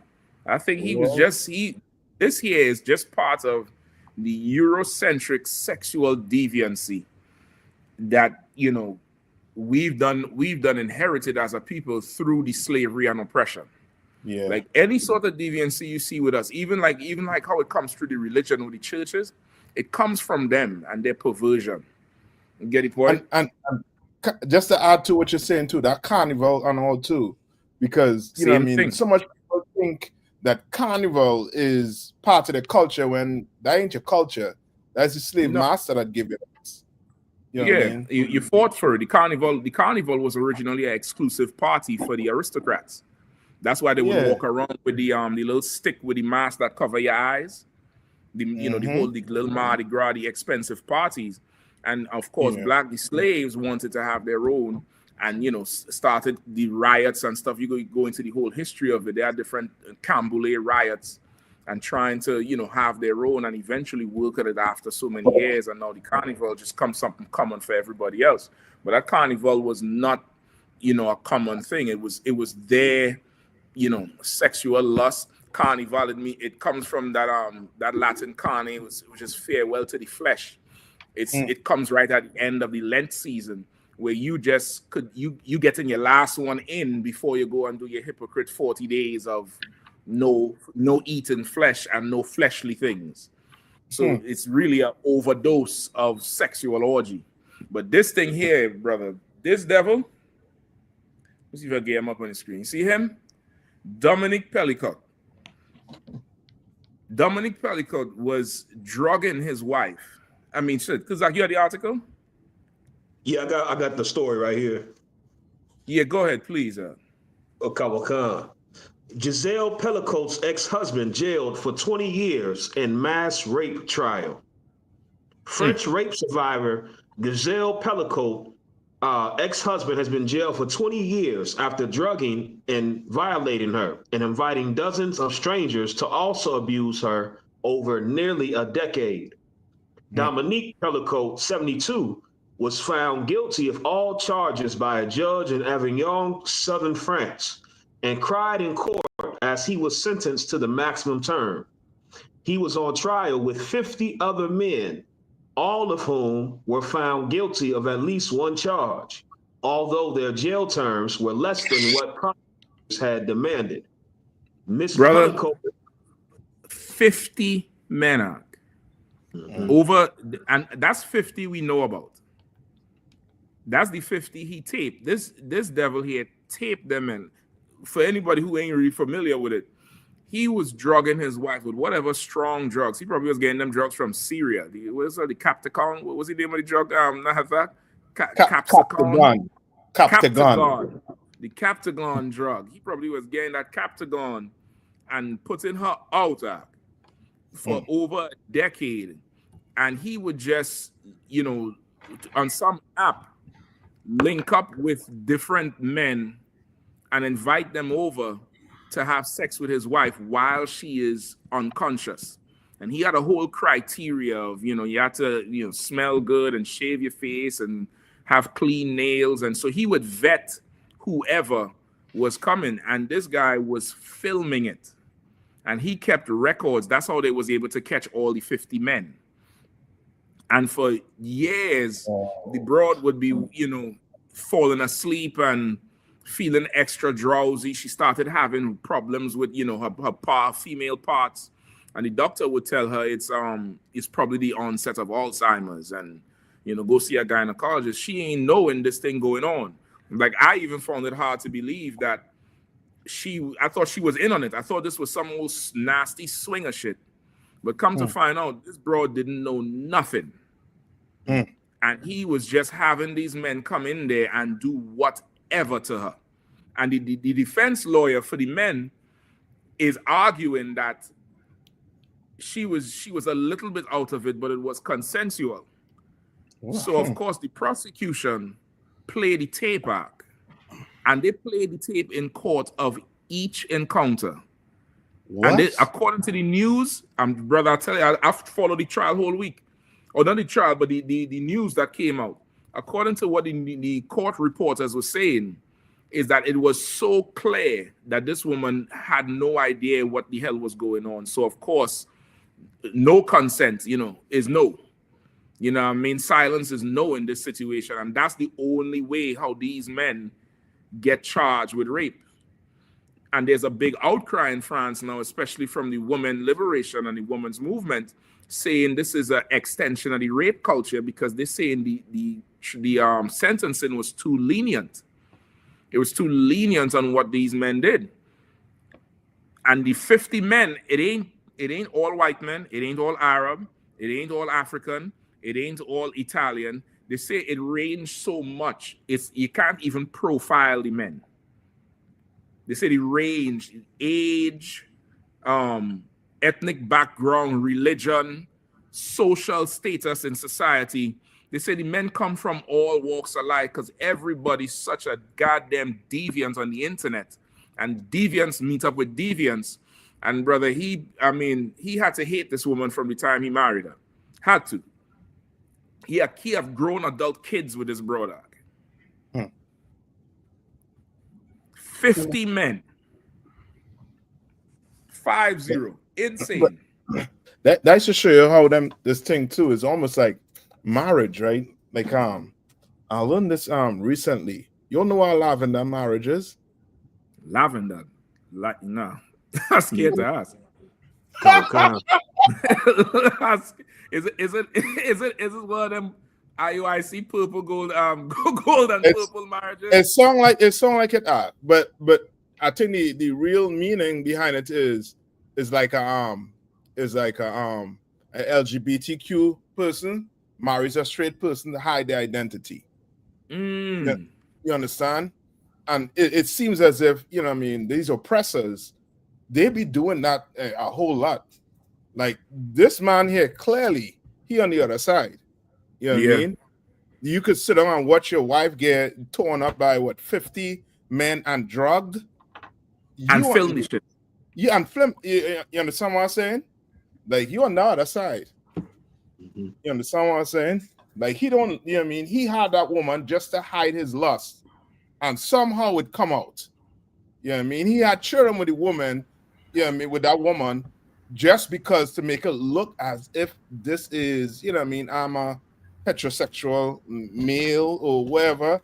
And like this is legit. When he is a deviant. Yeah. He didn't love that woman. Them kids No. is just like a byproduct of, what happens when you see a woman. You Yep. understand? But they don't care about that, man. They don't. You know what I mean? But ain't no problem. You all want, the oppressors to rule. This is the kind of stories you're going to be hearing. Don't think like this ain't going on in America. We just ain't hearing about it. You understand? Right. We ain't hearing about it. But things like this, where men sitting down and watching the woman get abused, that going on. Well, that's Diddy. That's the Diddy parties. You understand? And remember, the Diddy parties is the same thing. It's just in a party environment. He did the thing like a date. Like a date. He come in and he vet the men and, talk to them and, inspect the fingers and all type of shit and get them ready and, allow them to just go in there and, do whatever to this woman. Mm-hmm. And she was none the wiser. She was going to doctors and the doctors were telling her, it might be Alzheimer's she having and she crazy. And she kept going because shit didn't feel right. And, brother, it's how they found him. The story came out because he went to some store or mall and was filming under women's skirts. Yeah, this man. And I think the police or whoever was in the store saw him and made a big deal and they called the police. And of course they seized his phone, and in seizing the phone, somehow it lead to the computer, and they found all the footage of everything ever done to her. And that's when the police went and informed her of what was going on. She didn't believe it at first, and they had to show her. And that was the end of the marriage. Like, that's how he got caught. Because, as you saying, his deviance couldn't stay in the house. It couldn't stay in a room. He couldn't stay in the closet. He had to come out and violate everybody who was around. And I wonder whatever he did to them kids. Right. It got some in the article right here about his kid. I just seen this, sir, about the kids. Come on, please. Come on. It says, Miss Pellicote's ex-husband, Dominique Pellicote, who had already confessed to his crimes, was found guilty of aggravated rape. He was also found guilty of the attempted aggravated rape of the wife of one of his co-accused, Jean-Pierre Marical. Marical, who was described as Dominique's disciple, as he drugged and raped his own wife for years and invited Dominique to do the same, was jailed for 12 years. Dominique Pellicote was also found guilty of taking indecent images of his daughter, Caroline Darien, and his daughters-in-law, Aurora and Celine. So, wow. If I Come could. on. So that if he said that this cat is a disciple, that let you, it's a community. Yeah. Then like they just scratching, this just the tip of the iceberg. If he said the other cat did it, and then this cat, then this is a community. This is something. Yep. This is not, just some one-time thing. This is something that's probably going on in that village or that community or over there in France. That's it. That's where I'm going with it, Con. Things that's going on. If that's the case, that's exactly where I'm going with it at. Like, once I read the story, brother, and the more the facts started coming out. Okay, the French have always been, on the sick side of the racism and on the sick side of deviancy. They've always been like that. They're the ones who have all them dungeons where, them and them conquistadors. I believe they're a bit worse than the conquistadors are. These French bastards are absolutely sick. I'm trying to say it the best way I could without us getting flagged in any way. But, brother, I asked Kazak to go look up, brother, some history on France, and he found exactly what it got to be the Lord.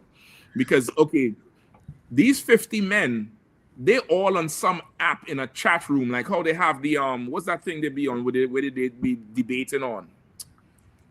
Clubhouse. Like you see, like how Clubhouse have different rooms. Mm-hmm. This app has different rooms with, you could talk about whatever. You could talk about golf, this, that, and everybody in there is like a golfing community. Whatever room he was in, all these 50 men was in that room, and they would trade and share pictures and talk about how they would do the drugging. Whoa. So this is something that's way more pervasive in their society than any news report would say. Right. Because this really is white society. Like this is really where the women's movement come from, and it's a white woman problem because this is who they're married to. Right. That's like, right. Women never had to go through this. You don't have to drug no sister. We fly enough. You gotta drug somebody and do all this nonsense and share her around the whole community. All that ain't no fun if the homies can't have none. That comes from them. That's not our culture. And we definitely had to rewatch everything we think is our way, and it's not our way. We inherit a lot of cultural ways from being under their oppression, from them being our colonizers. Yeah. Some things that we attribute to us, with each different tribe, that's not really our culture. That's the colonizer. That's what remained with us from being under him. And Cap, just I want to throw you up, but just to add to what you're saying. You remember you brought a story too about the brothers who got in World War II, I believe, who got hanged for abusing these women. You understand? Yes. These French bastards, them is the ones who actually did it, and we had to pay for it. You understand? Exactly. Like they know their society. Like, it's the same thing across here also too. Like, I would not be shocked stuff like this gonna come out on them, man. You mean like Epstein? What was the other? Was it Weinstein? There's another one from the I think is the House of Cards, or I forget one of the major actors. Not Kevin Spacey. I think it's him. Yeah, him. Kevin Spacey. Yep. Yeah. Like they you understand what I'm saying? Like that type of lifestyle, the way they how they view, sex is almost to the point where it's, it's, over the hill. Like it's, you wouldn't even think about doing stuff like that. Even big up How just remind me. I don't know if you remember the Queen's son. Is either the son or the nephew? He had a case, where he raped some broad in the States. Yes. Was raped the broad, and the royal family paid her off. They didn't let that shit go to court. Yep. This is in, you could Google this thing. This is in the news. They went and they paid her off. They put him somewhere far away where nobody could find him, and they paid that broad off how much ever millions from the royal booty. They ain't let that shit get out. This is their society. Yeah. You know what I mean? Cap, you wanted to say something? No, I just wanted to say, man, and I know Captain Ariel, he probably can touch on this too, because I know, what I'm saying, we're good with the legal aspect of it. Yep. But I'm sure like sex trafficking. I mean, if you got this as a community, it could be. And then when you mention drugs and somebody being drugged, I mean, you got drug trafficking. I'm sure all those things intersect if they exchanging the drugs, and then all of this is going on. You know what I'm saying? I mean, this right here could really. This is like. I mean, this is more of a, I ain't gonna say conspiracy, but this thing get deep, man. This is more like organized crime, organized sex ring or something, man. Because if this is going on in France culture, and if he said that they in some group in some app, then you know what I'm saying, this is way bigger. This is just the surface. This is just I'm sorry, it's scratching the surface with this thing, man. Mm-hmm. You know what I'm saying? So, I mean, boy, it's got to be hell over there, man.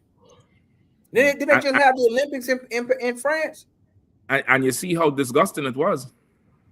You remember? I don't know if you remember the opening and the closing ceremony. It was like a like in a dump, like a city dump, full of LGBTQ.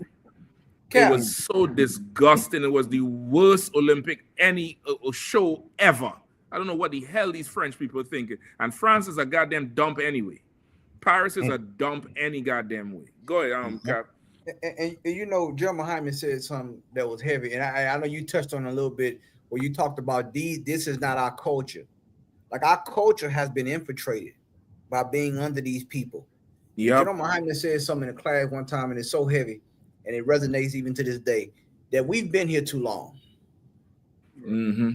We've been here too long under these people, because these things is we are accepting these things in our culture ignorantly, you know what I'm saying? And we're not doing an examination of what we're doing and where does it come from. You know what I'm saying? I mean, even all the way down to these so-called holidays. These are things that we're not supposed to be involved in. You know what I'm saying? Like, and speaking of sexual assault, the mistletoe, they banning the mistletoe in some of these offices now because the president coming in kissing all the women under the mistletoe. So that's sexual assault. You want to hide Christmas behind that. You know what I'm saying? Yeah. Look, the mistletoe is a symbol of sexual assault. All you women should know that. Salaki. Yeah. No, you're right. You absolutely right, Cap. You know what I mean? Go ahead, Ariel. I was okay. The devil, this particular devil in the story, his sexual deviancy is like it's like more like an addiction than anything.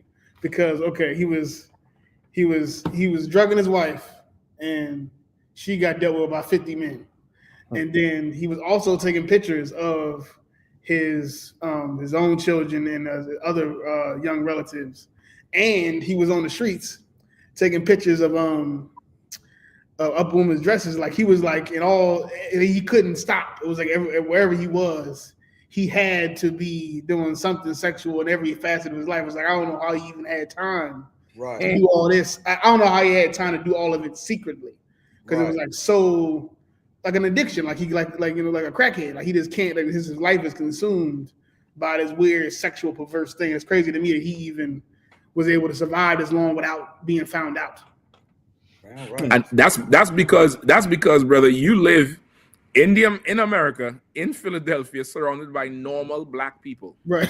That's why he's living in. You ever hear the term gay Paris? He's living in gay Paris. This is their society, and the only reason he's probably drugging his woman now and having her get ran through by other men is because he probably is up in age and can't really fully be the predator he was when he was 25. Right. You understand? Like that's the culture, and it's not secret because I'm gonna pull it out just now. This is France, right? This is the French. There's another story on this list about this parent couple in Belgium that was forcing their daughters to have threesomes with them for about 10 years. This is crazy. And Belgium also was, I think, a French territory as well. Mm-hmm. You get the point? Like it was, I think, France, Germany, and the Dutch is who kind of split Belgium up. That's why they speak Dutch and French and all that in Belgium. So this is a European thing. This is not, You remember there was a horror movie called Hostel. It was based in Europe, and it was about these Americans who went backpacking into Europe. And the hostel is like a hotel that's you stay one night, like a motel. And the hostel is you go in there, you stay, but really the people running the hostel is raping and killing you. That's them. It's the extreme. Of course, it's just a movie, but the culture of it is just an extreme sexual deviance that cannot be bridled. You know what I mean? Because like if you have some on the thing there, please, brother. Kawakan, sir. Kawakan. This is the article is called 120 Days. 120 Days of Sodom. Marquise de Sades. So like, let's keep up. No, sir. Yeah, sure. Yeah,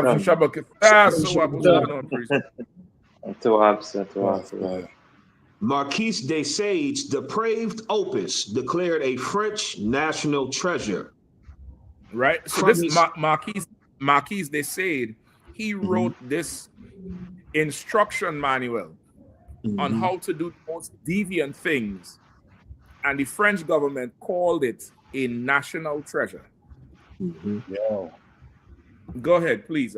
Kawakan. From his cell in the notorious Bastille prison, the French nobleman Marquise de Sade penned what is arguably the most perverted text ever put to paper. Hold on. And he was a French nobleman. Mm-hmm. He wasn't from the slums. He wasn't from, the south side of Bordeaux. He was a nobleman, just like Luigi. Hey, you read my mind, Cap. They're just a bunch of deep. That's why the Lord said the meek will inherit the earth. Because when you got rent to worry about, you can't get all that involved in your lust like them are. You can't get. They like to make us out like we the lustful bastards. We got so many kids and this and that and blah blah blah, and you can't mind these kids and blah blah blah. Meanwhile, look at what you doing. You shooting people in broad daylight, shooting up schools, drugging some elderly woman. Her hip probably ready to get replaced. Like 50 men over 10 years. And that's what we know about. That's what they could prove. Think about what they can't prove. Exactly. Oh my gosh.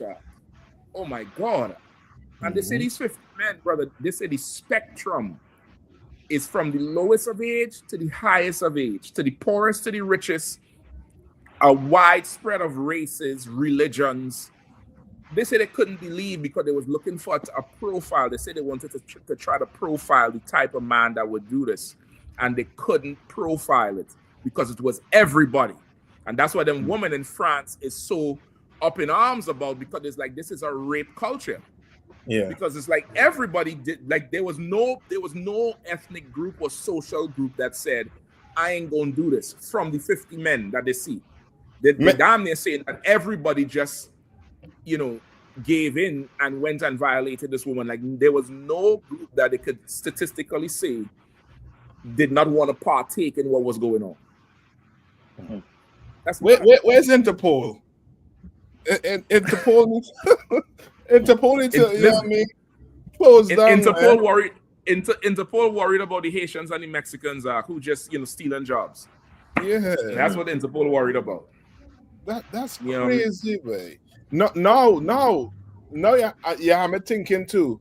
What if they had really, if that Jeffrey Epstein, that whole list, everything had just come out?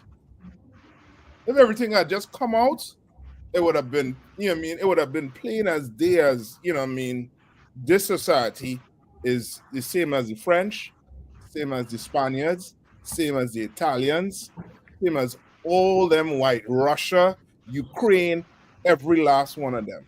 Right. Yeah. You understand? Like wherever oppressors is at, is I think if them animals could cry out, them animals, would have cried out too.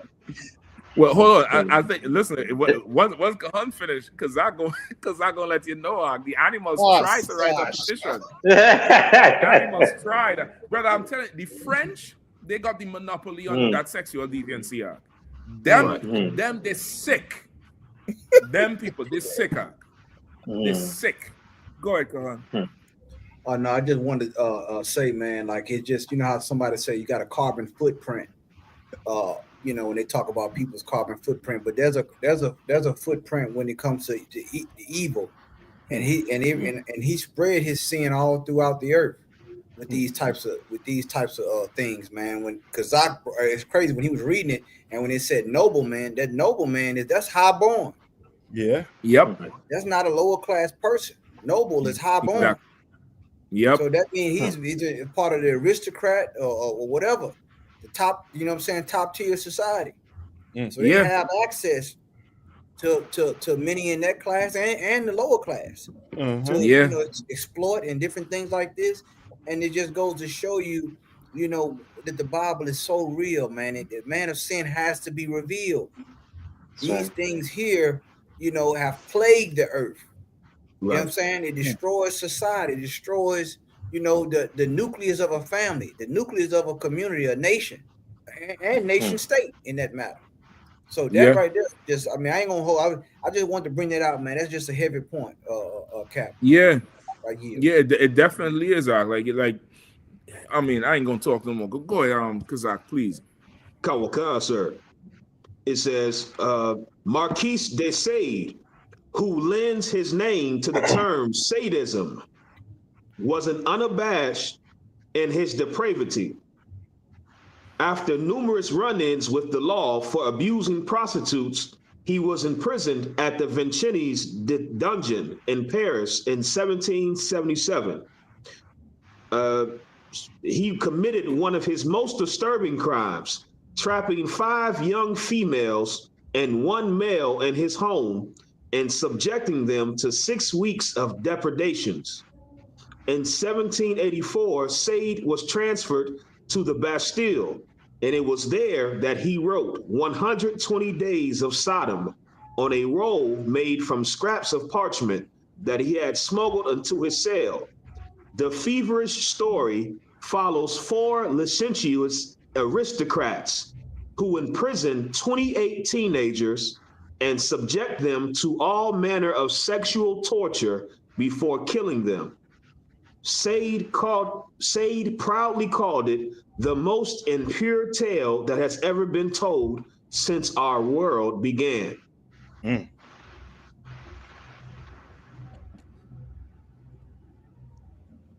Salaki.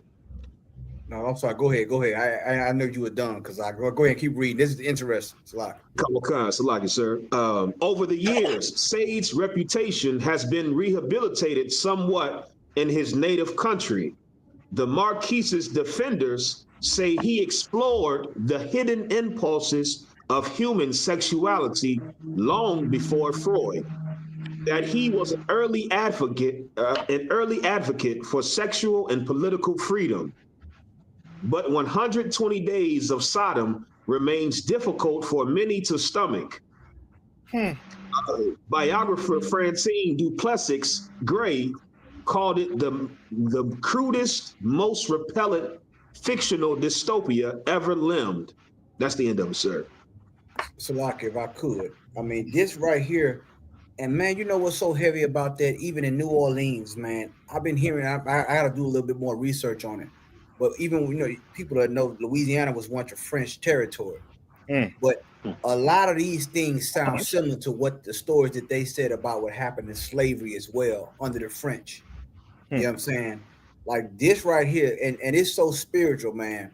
Like you can never satisfy sin. It probably was only 120 days because they caught him. It was going to probably be 220 days. Right. You cannot sin is like a cancer. You know, I'm sure that cat, when he had the man raped his wife, it probably started out as 1 man, 2 men, then it escalated. He just kept going. Because I want to raise the bar. You know what I'm saying? Like this right here, where the Bible says Esau is profane. Right. Like and then they try to romanticize it, hidden impulses of sexuality.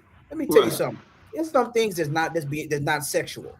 That's right. That's right. You want to make things sexual that's not sexual. You know what I'm saying? There's a way to deal with a woman. The Bible says a woman has a natural use.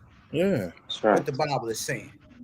But if you are a man of horrible character and you have these kind of deviances, you will have an unnatural use for a woman. You will use a woman in an unnatural way. Amen. That's right. Matter. This is 120. Right. It's only 120 days because they caught him before it got to 121. Yep. So and Cap, if I could too, like as you saying, okay, I want to go back even one more. Like you saying, okay, it probably started with him getting 1 man. This probably started with him corrupting her in the youth with the menage a trois. Remember, the French term is menage a trois. Three people. That's where that whole threesome thing comes. It's them. Like this whole society of the popular lust, and people think this is just the entertainment or just what the young people do. That shit comes from the oppressor, and it's not natural. Yeah. And as you saying, you take that one step there. Now she got a little bit older. She started to hit the menopause.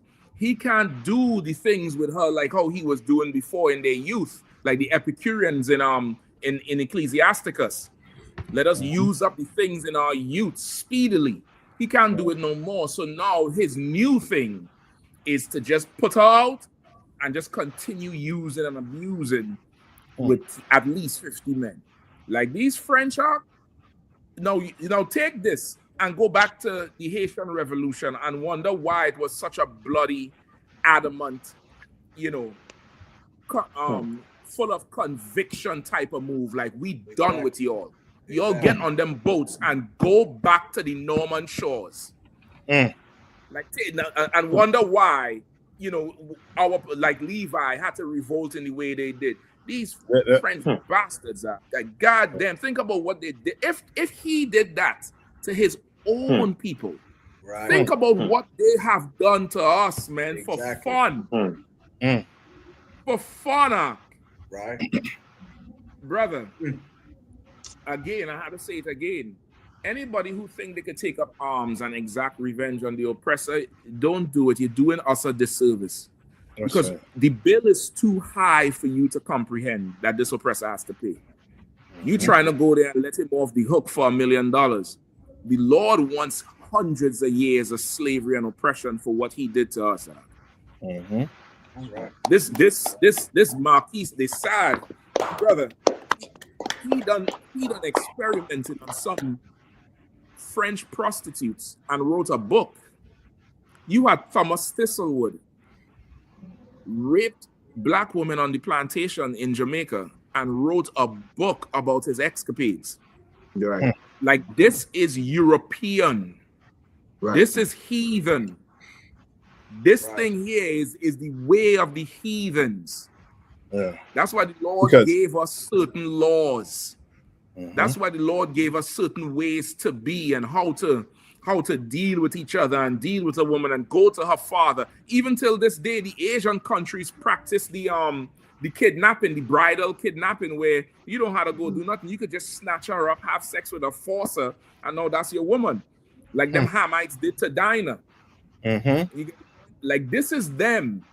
This is not us. Right. And if you get caught up into that thing where now this thing starts to feel good to you and sensual, you're abusing yourself with mankind, like the scripture says. Yes. You're abusing yourself with mankind and you're going down into us. I mean, once you slip, you slide. Ain't no telling where this thing will end up, especially with this drug culture that we have today. The drug culture is making it worse. It's making it far worse. Salaki, go ahead, Cap. No, just add to what you're saying too when you say this is not our culture. This is them heathen culture. And that's good. That's a good talk, you know what I mean, because of them East Indians. Them, you read about some of the abuse. They will abuse a woman on a train or on a bus. The last one brought on the news is they abused a woman, I believe, in a hospital until she died. You understand? And that's their culture. You know what I mean? Like, to abuse their woman. That's not our culture. No. That's not our culture. You understand? If I could. But I wanted to say one thing, man. It's just so heavy. Just thinking about this whole situation. When you think about the scripture when it talks about how the Lord gave them up to vile affection, like this is not love. A lot of people that's in this type of thing, they're thinking this is a way they express love, but this is a vile affection, even up to the LGBTQI community, and I'm sure they delve into a lot of these things as well. But this is how you know that what the Bible is saying is so true.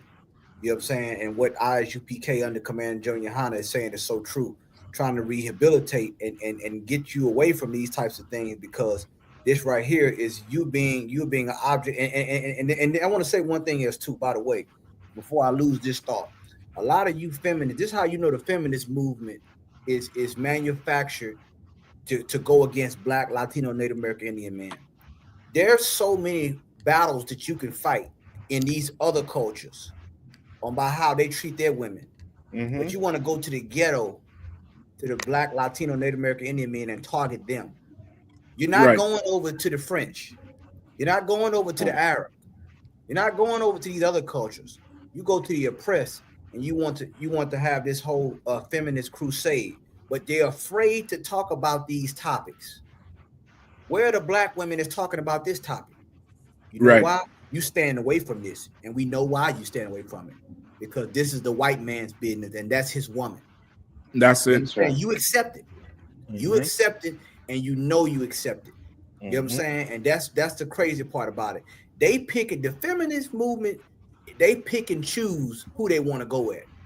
Because you can go to all these other societies and you can say, why these women got to cover their head and be in a full body ninja suit? Why these women gotta can't get educated? You can do a carousel of crusading for women, but you only want to target Black, Latino, and Native American Indian men. Yeah. You know what I'm saying? You want it because why? You're trying to keep us down. You know what I'm saying? And trying to deal with us. Now we have problems that we have to deal with, yes, internally. But you want to allow us to deal with our problems internally. You want to get involved in our problems. You know what I'm saying? This is why Commander General Yahanna teaches the balance and how things supposed to be in a marriage between a man and a woman, how we're supposed to cohabitate, how the institution of marriage is made sacred by following the law, statutes, and commandments. They don't want to talk about that. You know what I'm saying? You bring this up on a feminist panel, and they'll say, well, they'll run from this. They'll run from this. Why don't you take a plane over to France and tell them, do what you're doing over here in France? You know what I'm saying? Get in their business. So like I yield. And this story remind me of something that came out, I think was either this week or last week, where I think it was Florida that paid out, I think it's 106 million to about either 30 or 50 women for abuse. Yeah. They was in jail. I think it's California. Yeah, one of them states. One of them states. Yeah. They say them woman was in there. I think it's 180 million in payouts. They say each person getting anywhere between 250 to 500,000. They say them woman was getting, abused, the SA, the whatever, the grape or rape, whatever it is. They was all of them was in there during their sentence. Again, you know what I mean? I think they shut prison down now, all that type of stuff. Like this is the abuse, and like that Saturday, that's Said or whatever, what's his name? Marquise they Said. Yeah. Okay. Right. That Marquise they Said, right? He's the father of the sadist. You ever hear about the S&M, the sadists and the masochists? No.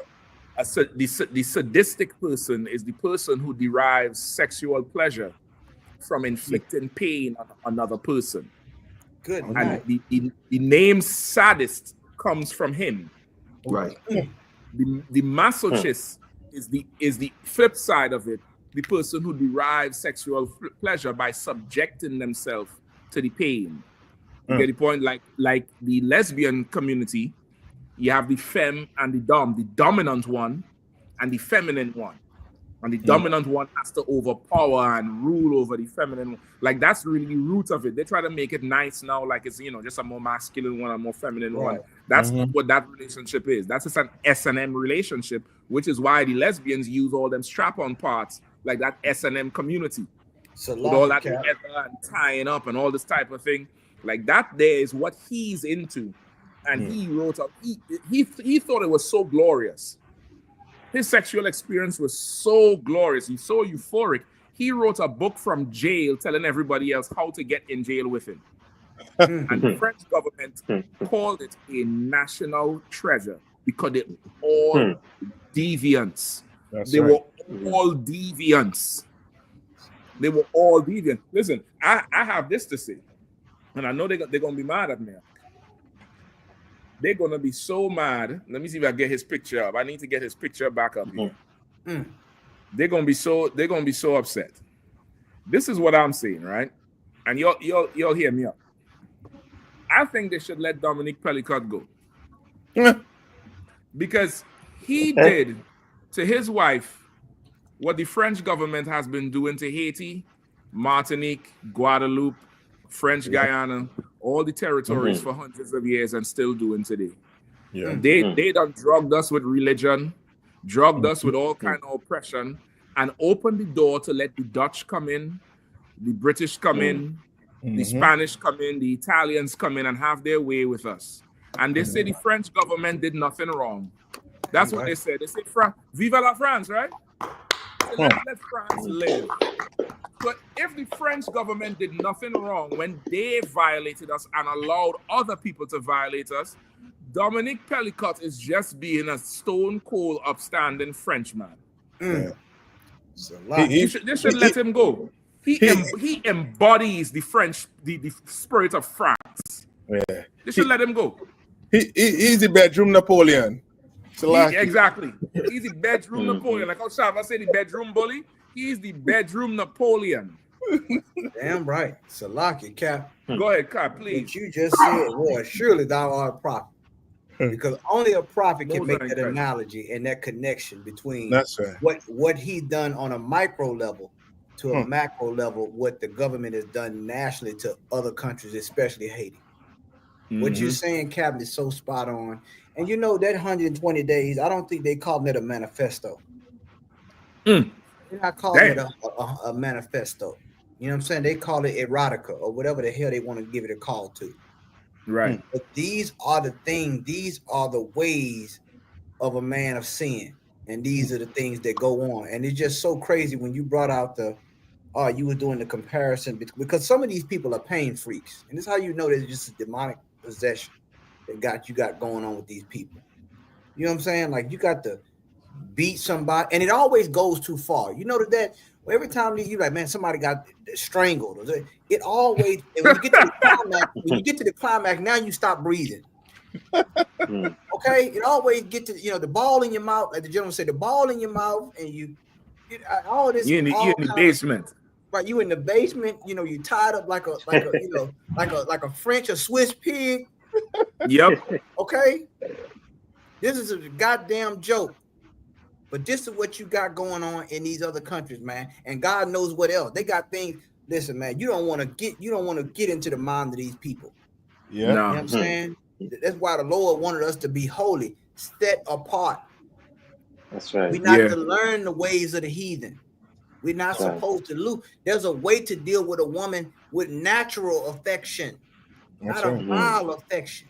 Exactly. Like you got to beat someone till they bleed. You know what I'm saying? You got to strangle somebody. You got to put. I wanted to, man. I'm about to go into a story, boy. I'm gonna keep it in myself. You know what I'm saying? You know what I'm saying? Boy, there's some wild people out here, man. And a lot of these sisters, they didn't adopt this type of stuff, man, because they have now let these people become the facilitator of how they get pleasure. And they get sexualized. They get sexualized. You want to wrap a man in plastic and all this other stuff? Like, come on, man. Like, what does glad wrap got to do with love making, man? I mean, you know what I'm saying? Like, just because I say glad, it don't make it happen. With this game I'm giving you, man. I'm spitting this game. I ain't got to put no drugs on you. I mean, come on, man. That's right. That's right, huh? This is like heavy, they don't understand it. Like Cap. Okay, again, the Lord done gave the 12 tribes of Israel something that the heathens call. They have to have a name for it. But this is how we are. They say we spit in game. They say we have swag. I mean, these is our terms, but of course they adopt it because they don't have none of it. Yeah. They have a French term for it too. It's called je ne sais quoi. Somebody look it up. Je it does mean swag and style. Come. Je ne sais quoi. Je ne sais quoi. Je ne sais quoi. Come on, Kazak, come on. Because I'm probably on the low key, you know what I mean? Doing TikToks in French, you know. You know what I mean? But like they have all these names because they have to try to be us. Like we are the epitome of masculinity in the earth. And that's right. Epitome of being a man. We the epitome of being a woman. We the epitome of marriage. We the epitome of it in our pure state. Like what we have is, people write songs and make movies about. That's right. You get it? Like the way we are. Go ahead. I hate to cut you off, but what you're saying is so heavy when you said like we is the epitome of masculinity, and that's why they try to keep it down in us. Yeah. Because if they don't keep it down in us, you understand? We go, you know what I mean? You're gonna have to get a man like this. If you understand what I'm saying, they're gonna have to look inside of their group to see if there's a man like this. And what them other groups gonna find, you ain't getting a black man or a Hispanic man or a native, you know what I mean, a First Nation man like this. in your group. You understand? They're trying to destroy or bring our level down to their level, and we can't allow it to happen. As you're saying that, you know what I mean? No, we can't. Like this thing, you had to fight. You had to fight all the way back with this. You had to push all the way back on this thing here, because people hearing about this story, it's not so much all over the news, but this is a huge ass story. Because them women is losing their mind in France, and they all have stories about being violated. So now, as this story comes out, you really had to ask yourself if the way you enjoy things is really how you're supposed to, or if we just so much after the oppressor. That's right. Like, you really have to examine your life now and really watch and see, just do the thing the black way. You ain't got to do it how he does it. You ain't got to, he don't know what the hell to do with nothing. He don't know. He don't know what to do with nothing, and that's their problem, and they're gonna pay for it. They're gonna pay for it, and that's why the Lord say when the righteous are in charge, the earth will rejoice.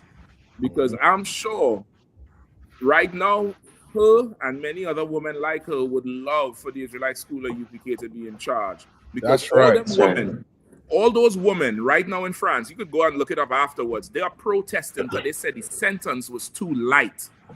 They say 20 years is nothing. And his daughter is saying, his daughter is saying 20 years is too much for him. They say, go ahead. He get 20 years? Yeah, he get 20 years. 20 years. His daughter is trying to lobby to get less time. The reporter asked his daughter, she said, well, he did this to your mother. And she said, well, yeah, but I'm not sure. I don't know if she was really awake or anything like that. Wow. Brother, in the court, they say from 30 seconds to a minute of each tape. Not too much, because they don't want to re-traumatize the woman. To prove to the court and the jury that she was out cold. And these men just ain't coming there for sex. They said the reports say they was doing all kind of shit to this woman. All kind of shit. He got 20 years. Each of the 50 men get 3 years. The French female population is saying that sentence is a joke. Well, let me tell you something. In the Bible, if somebody could pull it for me, I think Deuteronomy 22 or 25.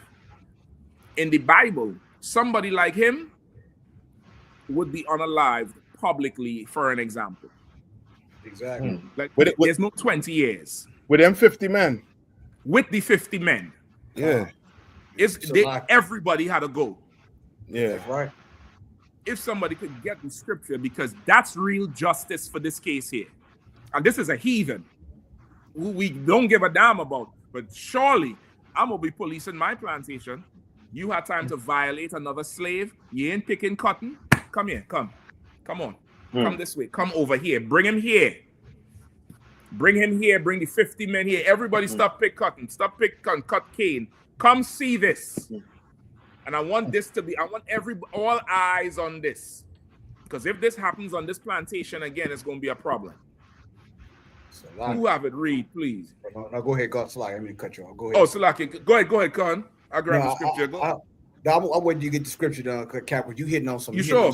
Yeah, I'm gonna wait, sir. Salaki. Oh, no sweat. So grab the scripture, please. Deuteronomy 22 and 28. 25 or something? 28. Somebody 25, I think. 25 and 28. No, 22. 22 and 25. I got it, praise. Deuteronomy chapter 22, verse 25. But if a man find a betrothed damsel in the field, and the man force her and lie with her, and he forced her, meaning she didn't consent. The court say, the judge ruled that this woman, she wasn't able to consent. She wasn't able to say no, which means she did not consent. A ton of people think, like how Rick Ross said, slip something in a drink, she didn't even know it. Nigga, that's rape, you dumb big bastard. That's rape. And it's always these bastards who have a ton of daughters who be talking about violating somebody else's daughter. I pray your daughter grow up and meet a bastard just like you big bitch. That's right. I pray Diddy's daughters grow up and meet Diddy. That's right. I pray they all grow up to meet their own fathers. Mm-hmm. Go ahead. Kawakam. And lie with her. Then the man only that lay with her shall die. Right? He doesn't get 20 years. He doesn't get 3 years. He doesn't get time served. This is his last day on the earth. Go ahead. Right. Kawakam. But unto the damsel thou shalt do nothing. There is in the damsel no sin worthy of death. For as when a man riseth against his neighbor and slayeth him, even so is this matter. According to God, to violate a woman is like killing another. It's like murder. Yes, because you're slaughtering her soul. You're changing who she is. She'll never be the same again. Which is why you see, especially in the entertainment industry, these girls grow up on Disney and singing and everything else, and all of a sudden they cut all the hair off like that's so Raven. Right. Or they dye their hair some ridiculous neon green, some vomit yellow color, and get a ton of tattoos and stuff. And they change their name. I no longer go by this. I have these pronouns now because you done killed who they used to be. That's right. And now they have to become somebody else to survive. The Bible says you violate her is like murdering a man, which is why you got to be put to death. And that's justice. The feminist movement, you need a man to give you justice. Them placards and protesting with your breast out, that shit ain't gonna help you. You send all your tithes to Command and General Yahanna, we're gonna bring justice in the earth under Christ. We're gonna bring back absolute justice in the earth under Christ. Like, brother, this is a heathen act. This story made me absolutely sick act. This is a heathen act. And I'm like, surely, listen, the house, the camera, the computer are burning everything flat. No remembrance of this. This could never rise in the earth again. Because from this year, because these oppressors, the young sisters of Israel is being sexualized according to their taste. You understand? According to their taste. Brother, they got to go. They got to go, man. They got to go. Wow. Right. And as you're saying that, you remember them Arabs was in the news too, when they was getting women from all over to come and they would just do, defecate or do whatever they want on them women. We're supposed to show like, like all these heathens, like really and truly, we're the only people that have laws when it comes to, to marriage. How you deal with a woman, how a woman deal with a man. You understand? Like, we're the only people that's why the Bible say this is what separate us from them. These laws in here. You understand? Because them, brother, you really, their mind is on some other level that, you will be, you'll be shocked. Now on if you're not in the school. You'll be shocked. Because you saying you said something just now that these women protesting with their, chest out. Well, that's what the feminist movement usually do. And the French and the Russians and the Germans, with French and the Russians, they have a reputation for doing that, pulling up somewhere in about 50 or 60 strong and just taking off their tops, and they would write stuff on their breasts and just protest, and a woman's body sacred and that type of shit. And they're crazy and stupid. But brother, somebody like him is locking them up from the age of 12. Exactly. And having sex with them. And you wonder why they hate men with such a goddamn passion. Right. God damn it. Sick. Salak, if I could, Cap. And it's so heavy what you bringing out. Because when you look at these women, like it's counterintuitive, because you got women who say support with the feminist movement, but you support the slut walk, right? So, and then you want women's body to be sacred, but you're showing your breast, you're exposing yourself. And see, these are the things. This is why the Bible talks about the wicked inventions. You know what I'm saying? Can I get one scripture? If I can I get 2 Ezra chapter 8, verse 27? Right. because these things right here are so important, and you can always and the water to Commander Joe Yahanna and the great counselors in this school.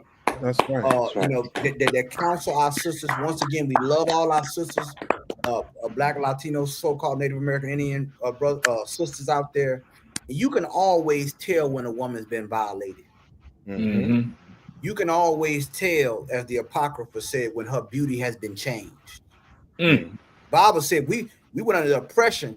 The beauty of our women changed. Right. That's spiritual. You understand? You know what I'm saying? Because mascara can't hide what's inside of you. You can't cover that up. That's right. You getting all these tattoos and you abusing yourself doing all these things. It's not helping you as a woman. It's not making you whole. Can I get that scripture, my brother? Can. The book of 2nd Ezra, chapter 8 and verse 27. Regard not the wicked inventions of the heathen. The Bible said, don't regard the wicked inventions, and those inventions are sexual as well. That's right. You're gonna streamline it with social media, the OnlyFans. You know what I'm saying? And it's going into AI now. They're gonna get real, you know, user friendly, as they say. Yeah. The wicked, they want you to be able to touch the screen and reach out and touch and get virtual with these wicked inventions. You ain't supposed to regard that, brothers and sisters. Go ahead. Can. But the desire of those that keep thy testimonies in afflictions. Listen to this. The Bible says your desire is supposed to be of those that keep the testimonies in affliction. Not wrapping yourself up hog-tied in a basement and getting afflicted. You're supposed to keep we got enough pain we dealing with. That's right. You know what I'm saying? We living in enough pain. So you're gonna subject yourself to sexual. Look at this foolishness. This is what, and you want to follow behind this? You know what I'm saying?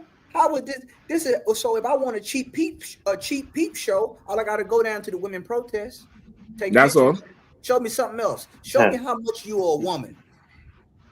Pull your pants down. Show me more. I want to see how much. Yeah. Stop feminicide. By the way, bend over. Salaki. Salaki, go ahead. I'm about to say, I'm glad you cut me off, Counsel. No. Right in the nick of time. I'm being counseled. Salaki, go ahead. Brotherhood is a weapon. Okay, what difference is it that these cameramen ain't no different than the man that they have on charge right now?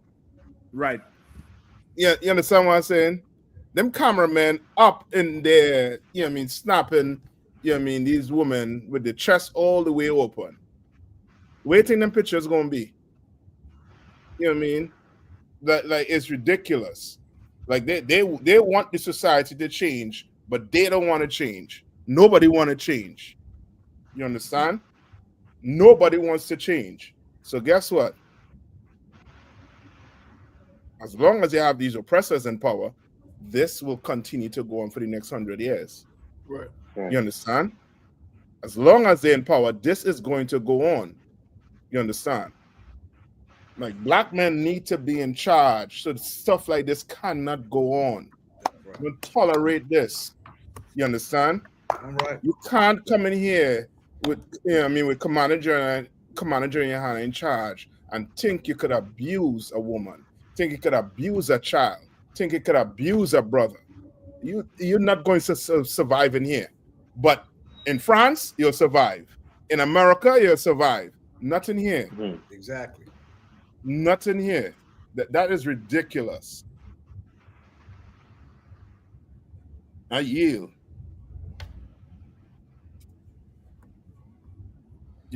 Connie, let's finish with the scripture. I think he read that last part. Swap y'all. Could my brother Counsel.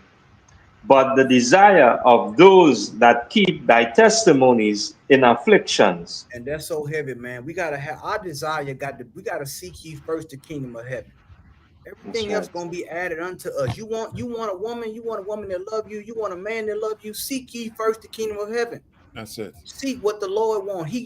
If you have faith in the Lord and you do what the Lord says in these scriptures, and get in the ISUPK, you're gonna see these principles and these things materialize in front of your very eyes. But you got to be willing to what? To keep the desire of those that keep the commandments, man. Right. That gotta be your desire. See, the problem is our desires are you know what I'm saying, everywhere. We got all these different things, and we trying to find all these things to fill the voids in our life. Some of them they try to sex it away. Some of them want to drink it away. Some of them want to drug it away. Alawapanya, Salaki. Alawapanya. Barak. What are you? How about Yabasmin Shabakatum, what are you?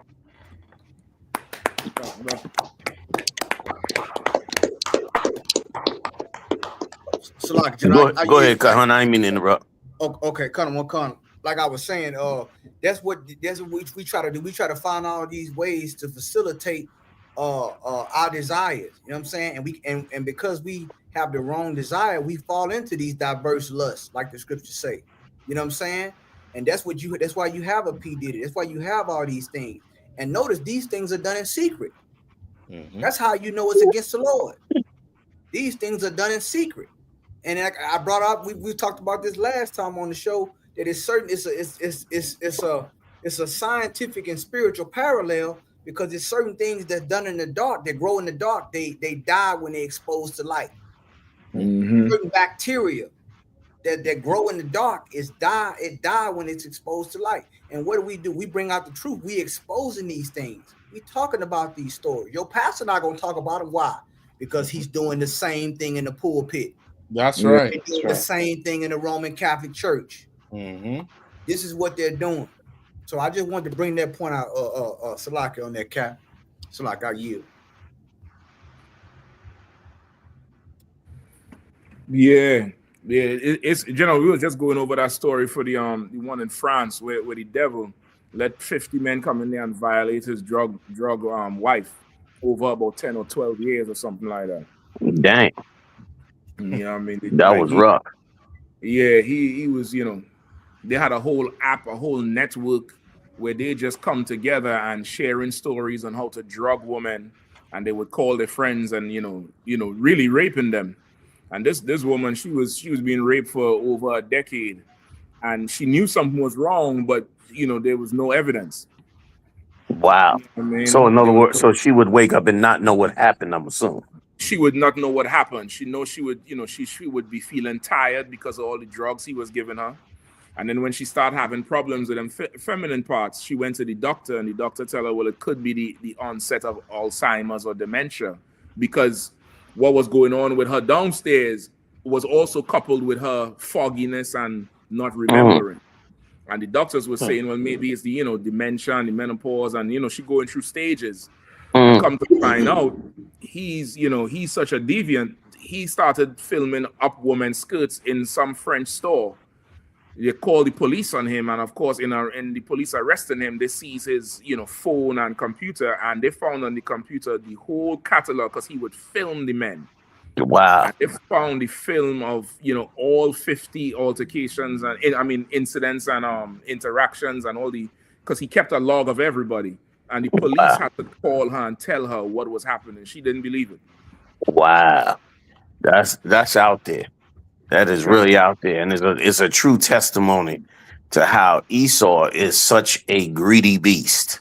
He is the most natural predator on the face of the earth. Like, he is basically, that's it.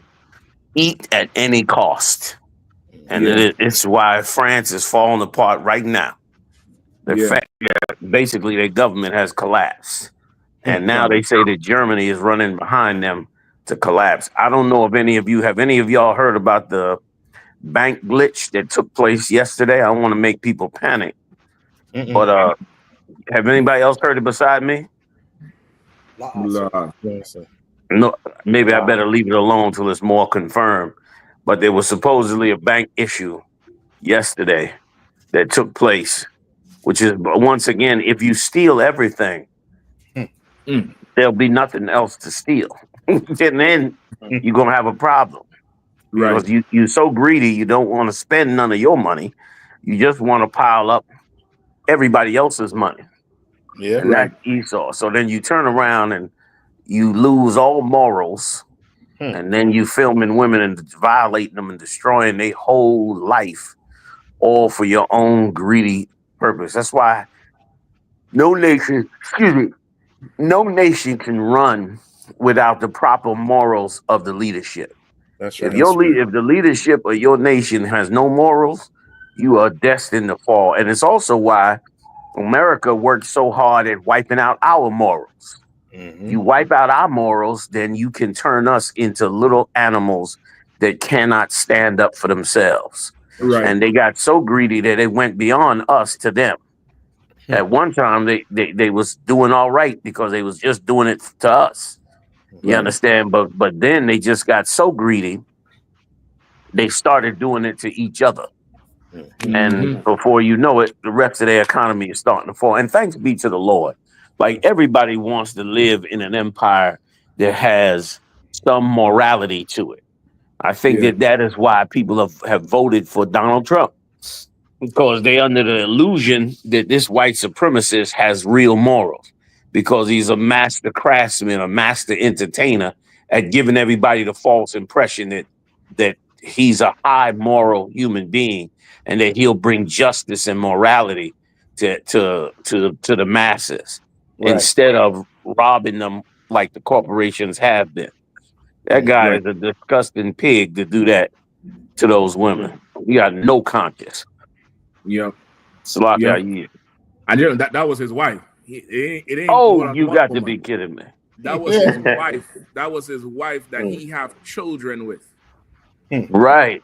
You know and see, right. And see, people like that create an illusion for themselves so that they don't have to touch the immorality that they carry out.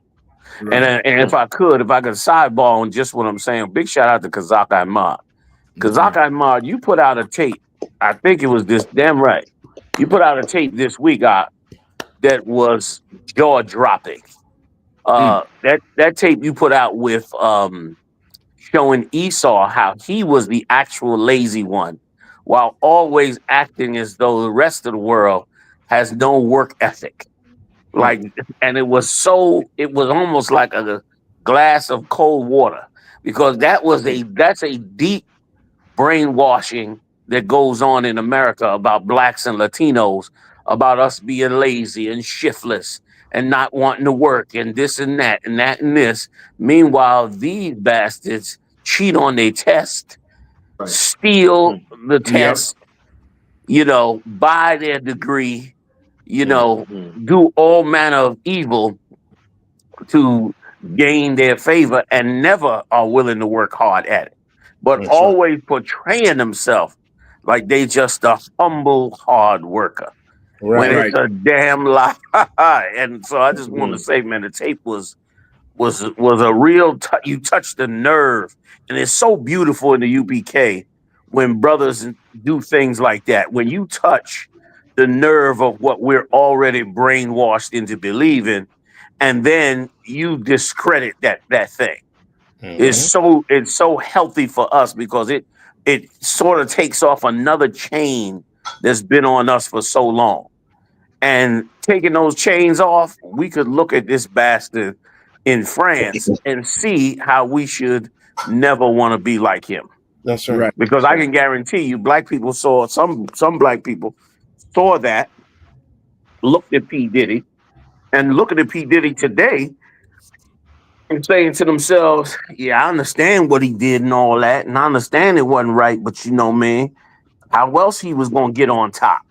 How else people walking around acting like what P. Diddy did wasn't that bad because he made so much money off it. Meanwhile, this brother ruined the lives of countless people, ruin their lives and ruin their lives in a way that they would go home and ruin other people's lives. Like, not in a way that he just ruined the people that came in his path, but those people are so damaged that he ruined their lives when they left from that situation, that they went and ruined other people's lives. That's right. Right. You know what I'm saying? And so that's why when you go back and read about Joshua and you read about those brothers that ruled over Israel, and how vicious they were about the rules that were set by the Lord and about the law is such a magnificent read in the Judges and different other areas in the records. Is such a great read because you begin to see how real leaders were so, you know, vicious when it came to us being a high moral, highly dignified, completely obedient nation. And of course, you also read about how so many times we fail when those leaders became selfish and greedy and thoughtless, and how the entire nation went down. You know what I mean? Such a good learning experience. So, you know, and then such a greedy bastard, they catch him on something stupid going on in a store, or making a stupid evil move in that store. Right. Crazy. Yeah. Calm. What are you? Calm. So, hey, I don't know if you want to grab that story too with Biden. He had some $1 billion deal, you know, masking it with Ecuador for the Amazon rainforest in Ecuador. But damn, he was trying to buy the whole rainforest. Well, that he listen. He making sure he know he ain't gonna be in office again. He making sure to set it up where they could get paid for the next 20 years with that deal. Dang. You know what I mean? They say it's I think we could pull the story. They say it was supposed to be like a debt relief for Ecuador, and it's going to generate $1 billion in 20 years. But when you actually look at the breakdown of it, they're setting up the agencies to collect from it. To collect what? To collect from the deal. Meaning the deal is supposed to be some developmental thing to protect the rainforest, but they have a few agencies in there already. And they talk about the percentages that go into this one, and the verbiage they use, and is like, you know, the certain capital endowments is going to become for this one that will generate such and such in the future. Really, this deal is putting them and their friends in the line to just collect the money later. You know, if I could, the Most High is so amazing.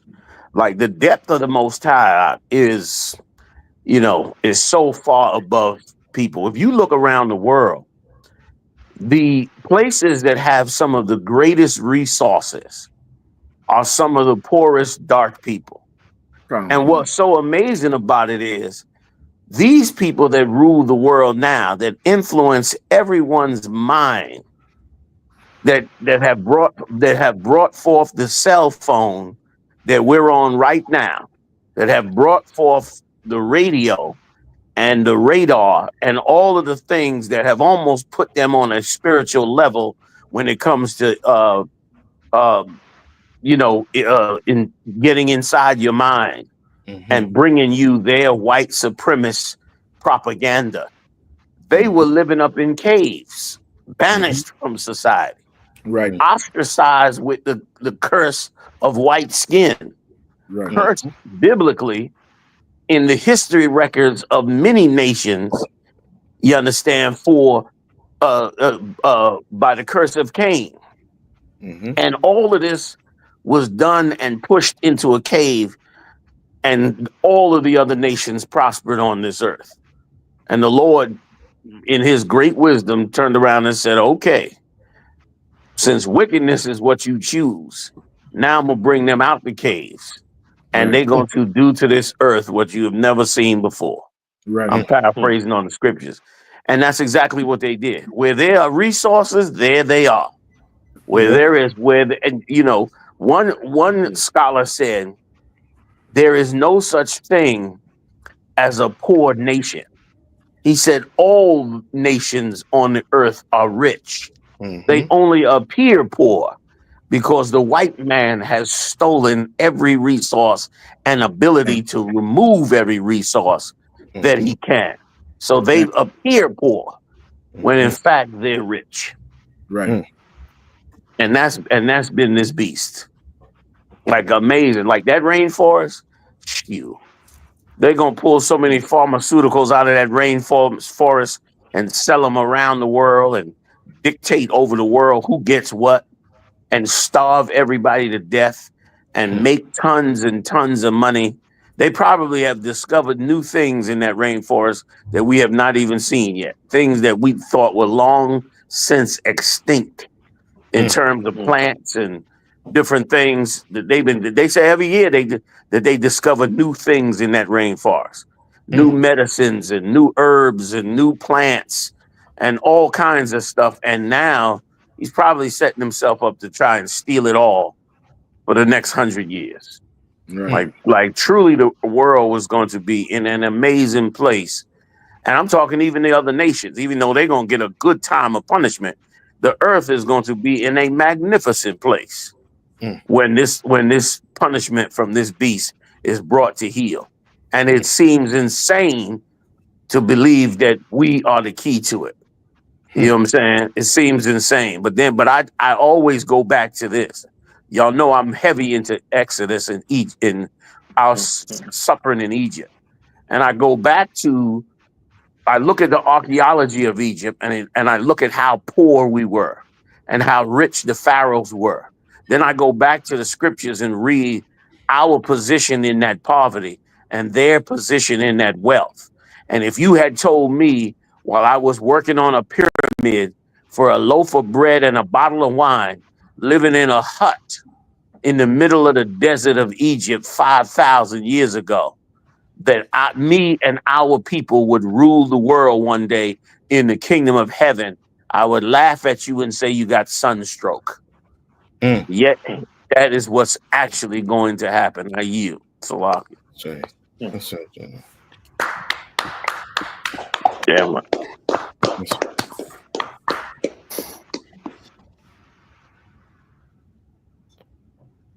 You're on mute. Copy, on mute. Salaki. Hey, General, I don't know if you wanted to get that story or you wanted to move on to another one. No. It's up to you, Cat. You holding other stories? I don't know if y'all tired or y'all done. I'm coming in kind of fresh. I just saw y'all earlier, but scheduling didn't permit.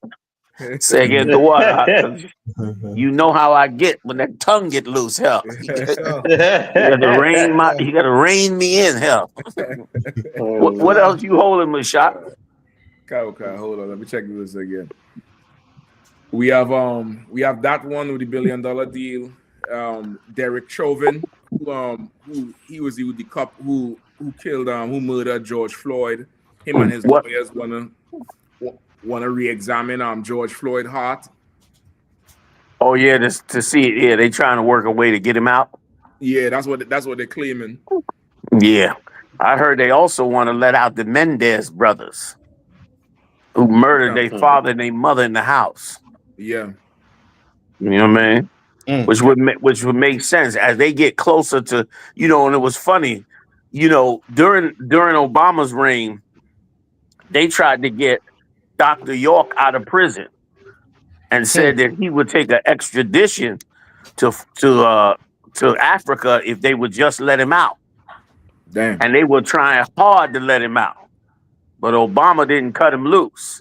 And now that Trump is coming into office, they're working hard to get all these criminals, these white criminals, especially these wealthy white criminals, they're working hard to get them the hell out. Right. You know what I mean? They're going to have to work hard also for that white boy that just killed that CEO of that top corporation as well. Right. They're going to work hard to try to get him out as well. So yeah, so that that's, if y'all want to, it's up to you, of course, if you want to examine it. Come on. Let me see any other good ones. You have the North Korea assault Ukraine brigade. U.S. diplomats hostage envoy in Syria. That number one could be good too. Which one?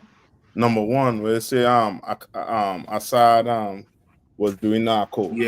Yeah, that probably is a story to go to with the Captain one, where they say he was selling so much drugs, Assad from Syria. They saying they're making him out like he was, Hoover and Rick Ross all in one. They're saying like he is the biggest drug dealer ever. And too, so this could be a good study too where it could show the correlation of what happens when you oppress people, when they try to find ways to survive.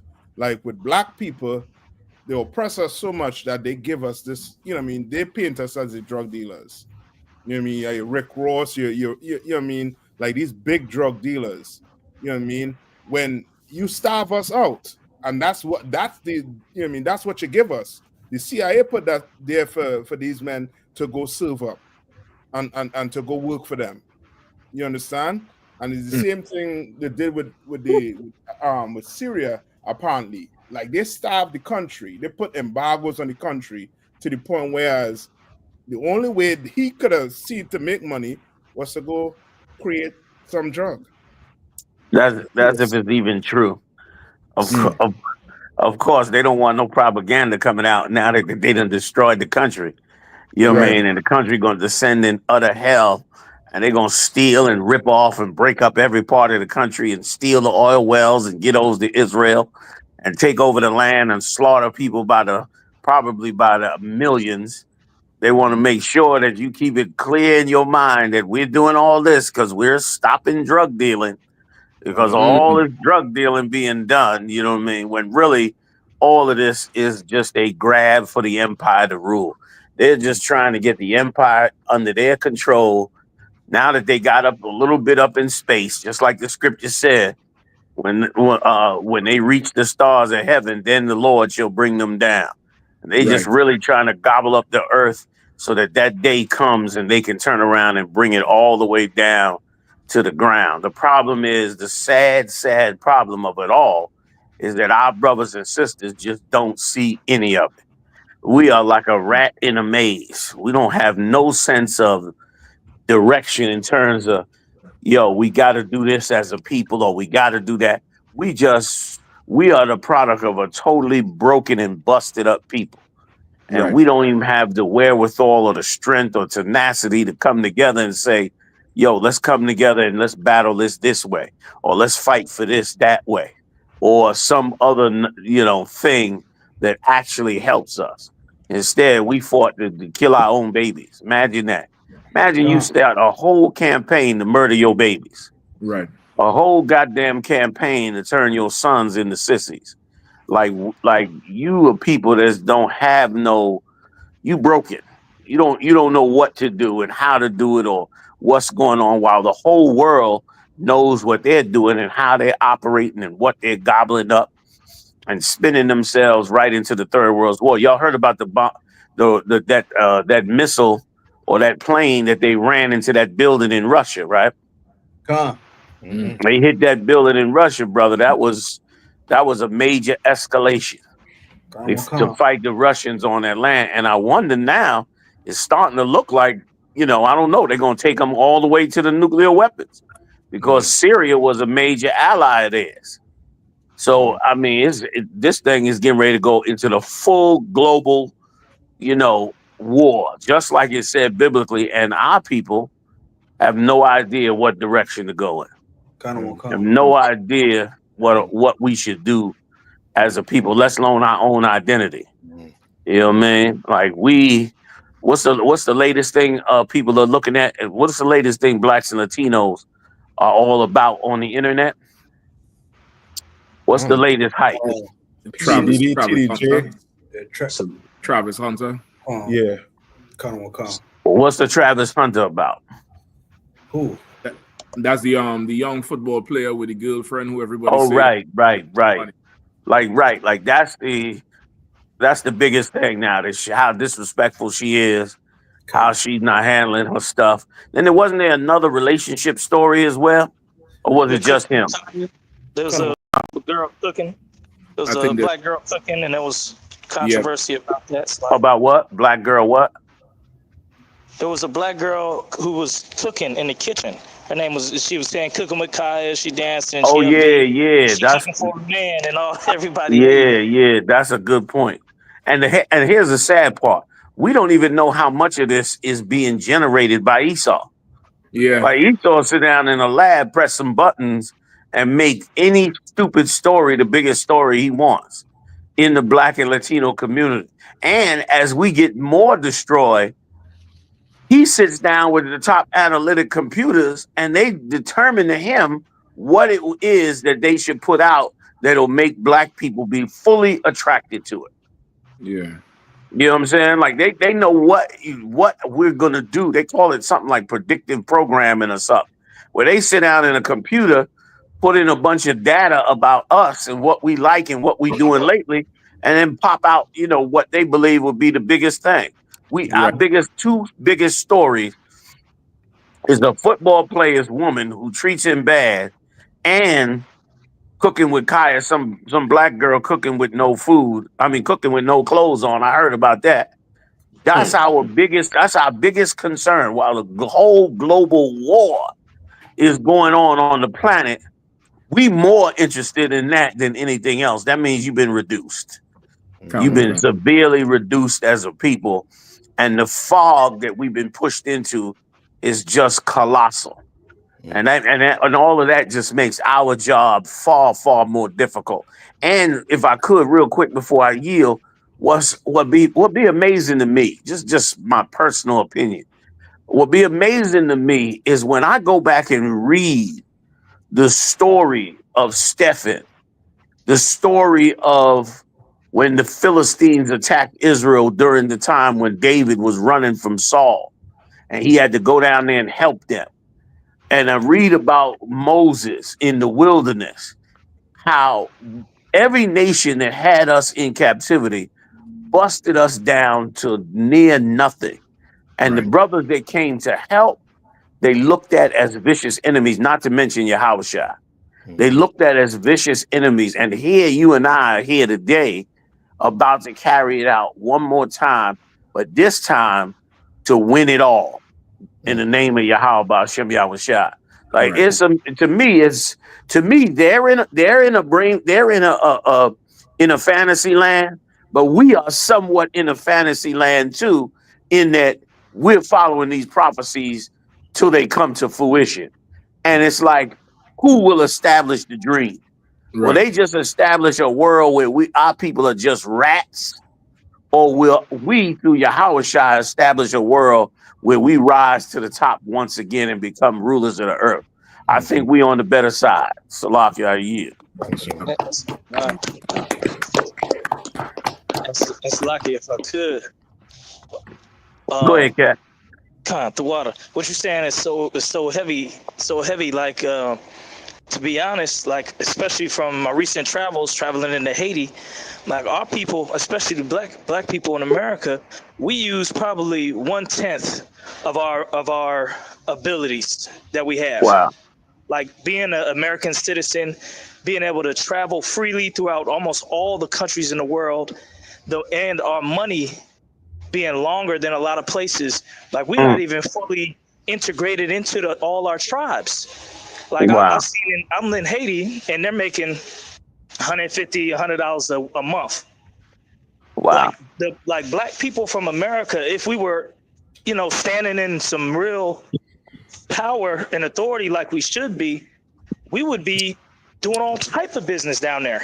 We could be building houses, building hotels, building other parts of life, infrastructure, having trucks, businesses. Wow. And we don't touch none of that.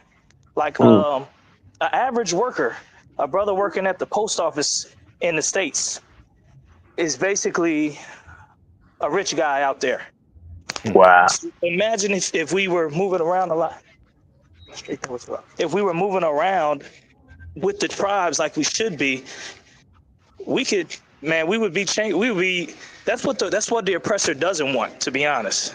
The oppressor is definitely afraid of us using our American citizenship, moving around in this world with the tribes and making business and doing moves. Like the oppressor would, his jealousy would rise to a whole nother level. Yeah. Because we don't use our wealth. We don't use it. And certainly not for the right reason. The scripture said, he that have traveled gaineth much wisdom. I'm paraphrasing from the Apocrypha. You know what I'm saying? And you beginning to see outside the slave cage by doing all of that travel. Right. You beginning to see all the things and something else. Could you imagine how many jobs we could create in these other countries for the other tribes? Right. Because they working for $150 a month. Like, what could you do with 10 people working for $150 a month? That's $1,500 a month for your whole payroll. You know what I mean? A month. So Right. God knows what you could build within that time. And it's just endless what we could do if we get our spirit right. Like what's happening with you, Kaposh, is truly something that Captain Kaposh was truly something that happens as you wake up as a people. You know what I mean? If you wake up as a people and start to travel and see the world and see what they've done to us, you begin to see what it is that we've been missing the whole time. Yeah. And how great we could be. And that doesn't even begin to touch on the spiritual aspect of it, meaning the depth of wisdom and the depth of understanding. There's so many brothers and sisters would gain in all the tribes once they woke up to this truth. You got Sawap Yala sitting right there. Right. You know what I mean? Just an example of what could happen once we venture in there. You got Mashak and Nine Thoughts sitting right there.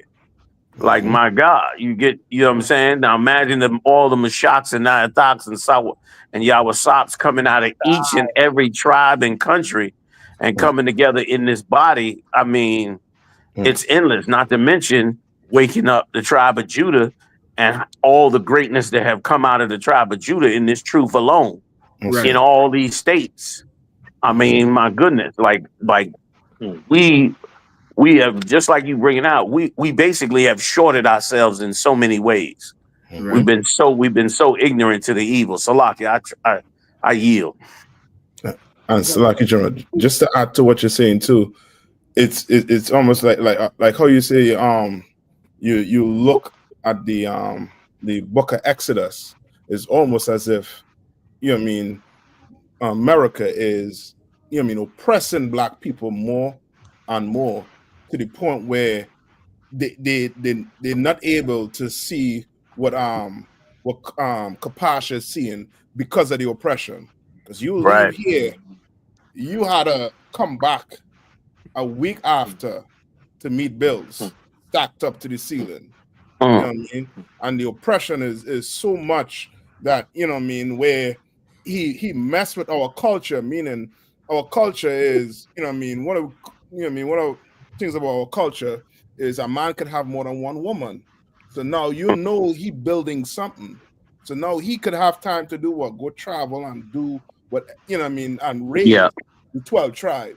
But he messed with all of that, with our culture, everything will push us more, push, you know what I mean, propaganda more and more on the TV, where, you know what I mean, we all the way jacked up until they come in here and start to wake up and start to realize, you know what I mean? You're right, because he basically turned the black woman into a lunatic. She's basically a walking lunatic in America. So I yield. Yeah. What you saying is so right. So Kaposh, I see where you coming from, man. I see you seeing the world and seeing so much out there, and seeing how being, like you said, caught up in this place, you know, just destroys the mind. And listen, that's why what we doing is so great, because we're allowing people to see a window outside of this, outside of cooking with Kayla or Kyla, whatever her name is. You know what I'm saying? Right.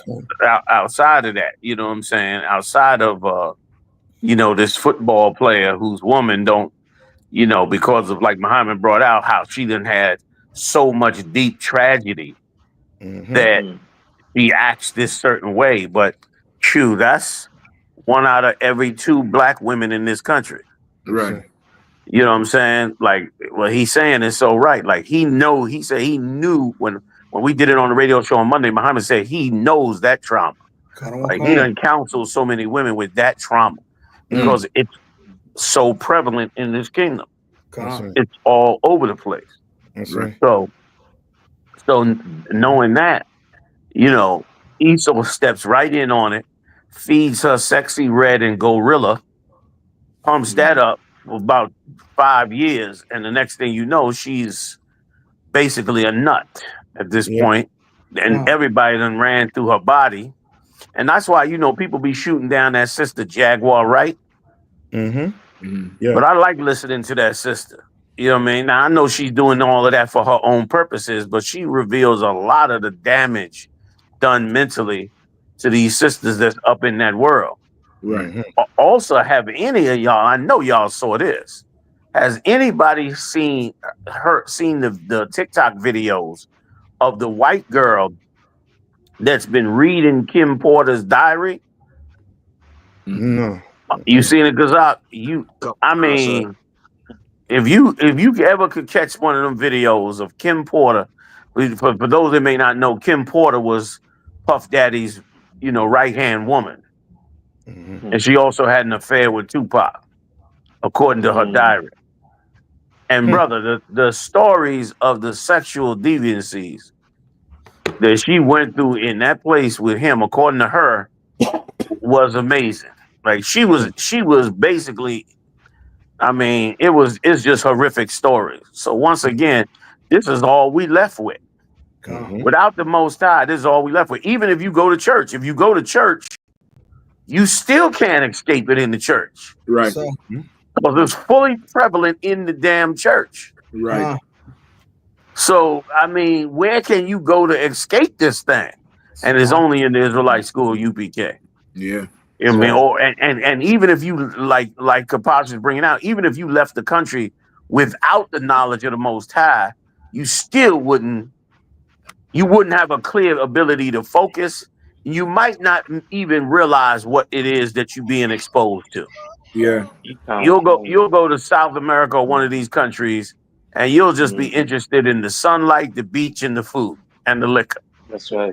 You'll get back home and be like, "Oh, that was a great vacation." You won't even realize what it is that you experienced, what the Lord opening up to show you, and the playing field when it comes to all 12 tribes of Israel and what that nation would look like. Right. And it's a sad thing. It's a sad thing, but a very special job. I yield. What? Salaka, General, I could. Please. Well, first of all, I want to give you a hand for you breaking that down. Almost not correct. Edifying Israel. And I was thinking about that whole thing about that. Women would saying that body autonomy or they say body agency. Yeah, it's so crazy, and I've been thinking about this when it comes to women and how vicious they are when it comes to that term. My body, my choice. Because their body is a shell of what they are. Like they've been ran through so much, you know what I'm saying? And it's crazy because Satan they give you body autonomy in exchange for your spirit. Yep. These women, their spirit, they didn't got the body autonomy, but their spirit is been taken. And it's just heavy. No, don't let me stop you, please. No, I was just saying it's just so heavy, you know what I'm saying? And when you really delve into it and you talking to a sister who has that mindset, and then you talk about what does it mean, and they control. I have that control. Janet Jackson even made the album Control. That whole thing being, what I'm saying, it's like the control, but power doesn't necessarily mean control. Exactly. When you look at the power dynamic, to control something don't necessarily mean you have power over it. Right. It's just so heavy. I mean, it's crazy. So I yield. No, I just wanted to I'm sorry to jump on your words, but I wanted to add something, man, that is so, y'all gonna know what I'm talking about right off the rip. That it is so damn sad that he's using the same goddamn playbook from the days of the Garden of Eden. Exactly. He's still trying to tell this bitch that you're gonna have power and be on top and control everything, and you're gonna have body autonomy, and ain't nobody could tell you what to do with your body and blah blah blah blah blah. When he done convinced them to dress up in their underwear in their everyday clothing. Yeah. The average woman is wearing her underwear on the outside. That's right. Right. You know what I'm saying? Them spandex ain't nothing but pantyhose. Yeah. Right. Those ain't nothing but pantyhose, and them tops the same thing. And they got and he basically had put her in her drawers. but telling her you're gonna have body autonomy, you're gonna be, empowered. The same sad hustle. You understand that he been using for so long, like you saying, Kahan. And meanwhile, our women are so destroyed, and our women are such the backbone of how you build any empire. Right. Like you need every executive need an assistant. Mm-hmm. You know what I mean? The Lord said it ain't good that man be alone. Mm-hmm. You know what I mean? He needed a helpmate. The Most High know better than anybody how to work with what he built. Mm-hmm. And for them to now turn them women away from us, that's a major destruction for us to have to go at it alone. And then more than that, he done turned the broad against you. Yeah. He done made her your enemy by convincing her to prey on you for her benefit. Right. That's why we so obsessed with relationships. Yeah. We're so upset with relationships because the dynamic that the Lord gave us, we reject that dynamic based on the propaganda. So now we running around trying to find another dynamic for man-woman relationship, but there is no other dynamic. That's right. That's right. And so all the other ones, we just turn around, you know what I'm saying? We just turn around and just watch ourselves screw up and put 1,000 videos on the web about, the craziest ideas of how a relationship should go. Right. But meanwhile, none of that nonsense work. Like Yahanna is saying, all because there's something in her stupid mind that makes her believe, wait a minute, we need to do something here, to make this relationship work, except the one thing the Lord said to do. I yield. If I could, General, it's so heavy. I remember you when we was at camp in Philadelphia, downtown, when you brought it out at camp. You said, when is America going to charge these women for committing sexual assault? Why they dress out here in America, in the streets of America? Yeah. Like you said, the power dynamic that we have, the reason why relationship talk is so heavy right now, and everybody's confused because, like you said, the power dynamic. Right. Like they don't have the proper power. They don't know the proper power structure that goes in it when it comes to the nucleus of a family. And you brought it out so heavy with the scriptures. You know what I'm saying? Like there's a way for us to have relationships, and that way is only through the Lord. That's you know right. what I'm saying? We trying to do everything else outside of God's plan, and it's backfiring. We're wondering why I can't find this, why I can't have this, because we ain't doing the way the Lord said to do. You know what I'm saying? So, and these women, they get tricked, like you said, in the garden. Satan can control you through freedom. They don't think that they can be controlled through freedom, but he'll give you freedom to control, quote unquote freedom, that they say. The freedom to have sex with who you want to have sex with, the freedom to do all these things, but you're operating under his program instead of the Lord's program, and you're still being controlled. So right. And he creeping all the way into the babies now. Like he's a master thief. You understand? He's a master thief because now the young girls, I don't know if y'all heard, they putting challenges out to the young girls to do all kind of, it's so evil. It's evil beyond evil. They putting challenges out to the young girls to do sexual things before they have ever been, or even of age to do anything sexual. Now, how the hell did they do that? How the hell did they get all the way down to damn near, young, babies about to become teenagers that's underage, and now they putting out challenges to them and getting others to put out challenges and already spinning them, trying their best to spin them into some type of sexual thing. It's like this man got to go to jail to be put back into the cage because he can't. Like that's I see why the scripture said that he do not rise nor possess the land nor fill the face of the world with cities anymore. Because wherever he at, he going to fill the world with this poison. to destroy every sister, that destroys every structure. Like he does it naturally. It's damn near like he chases money. And as he chases money, it brings in every operation of Satan as he does it. That's right. You know what I mean? Like you wonder who sat down and thought up, let's poison these 10-year-olds to doing something sexual before their time. He didn't think about that. All he thought about was how he was going to get the money. And in thinking about how to get the money, he came up with that. Right. And so since he got no morals, he puts it in effect. Like we are under a deep spiritual attack, worse than has ever been, like Christ said, since there's been a nation. There's never been a nation that had cell phones in your child's hand to completely program your child. You understand? And you as an adult and everything else. You know what I mean? Wait till the AI robots come out. They show the AI robot in Africa with the biggest wide ass you ever saw. And taught the robot how to walk with a swank.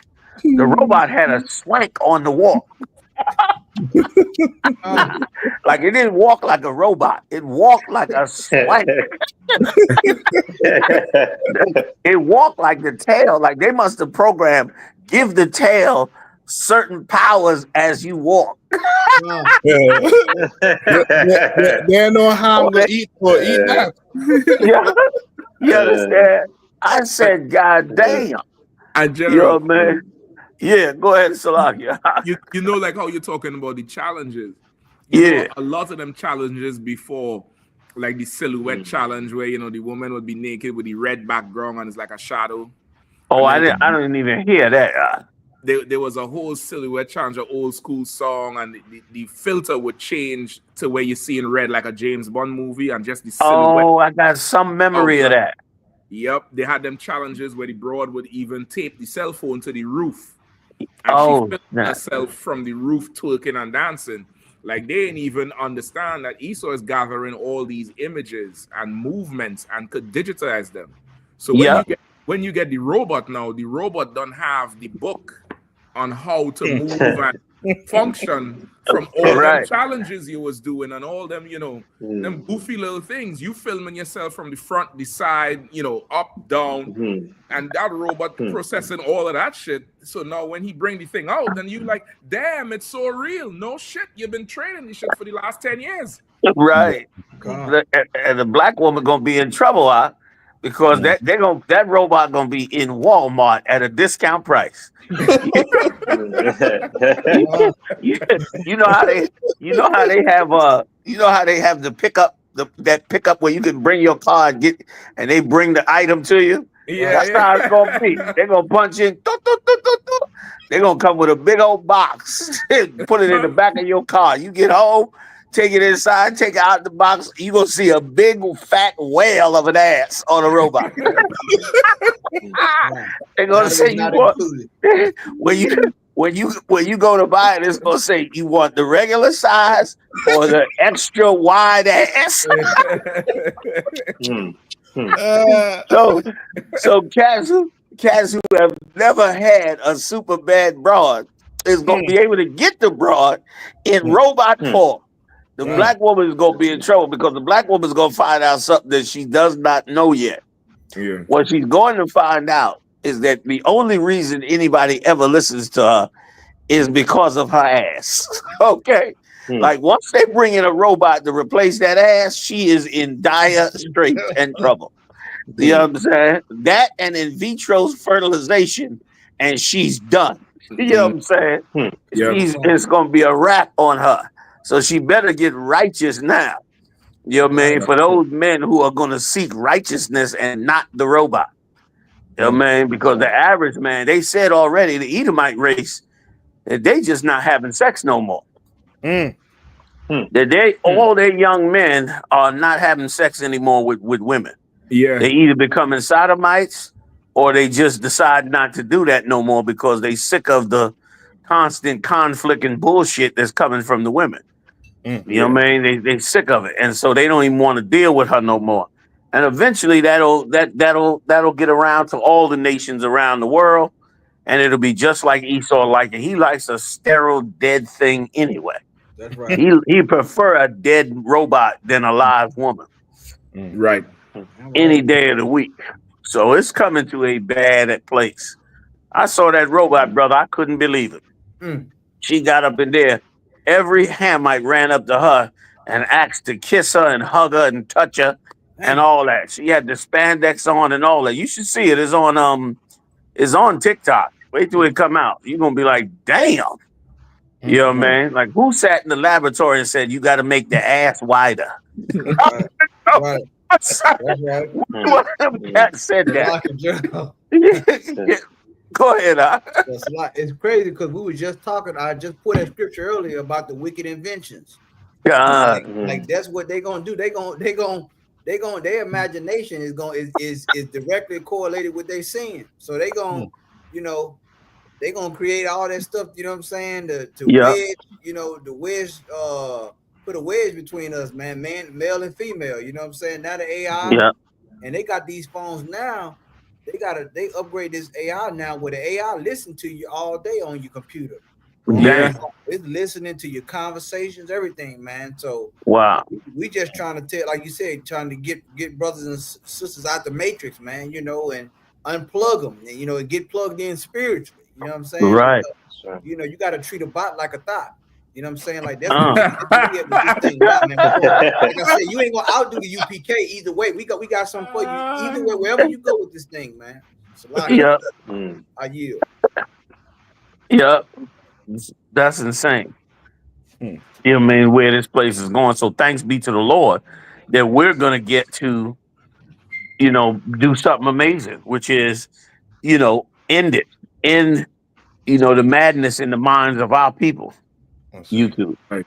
You know what I mean? The minds of our people. The Lord has damn near made us an escape. You know what I mean? To the evil that goes on. Yeah. That's right, sir. Come on. They just, like you saying, John, they're already trying to school it. I remember seeing even, I think a week ago, they got some movie on Netflix where there is a brother, the same guy who acting Luke Cage, is a bald head brother. And I know his face well. He ordered the robot. The robot come in the mail. Come on, man. And within 2 days, he done fall in love with the robot. He ready to divorce the wife. He ready to divorce the wife. The wife come to him and say, listen, but I got 2 kids. He's like, it ain't gonna work. The robot gets me. Come on, man. She is there trying to talk to him like, what is you doing?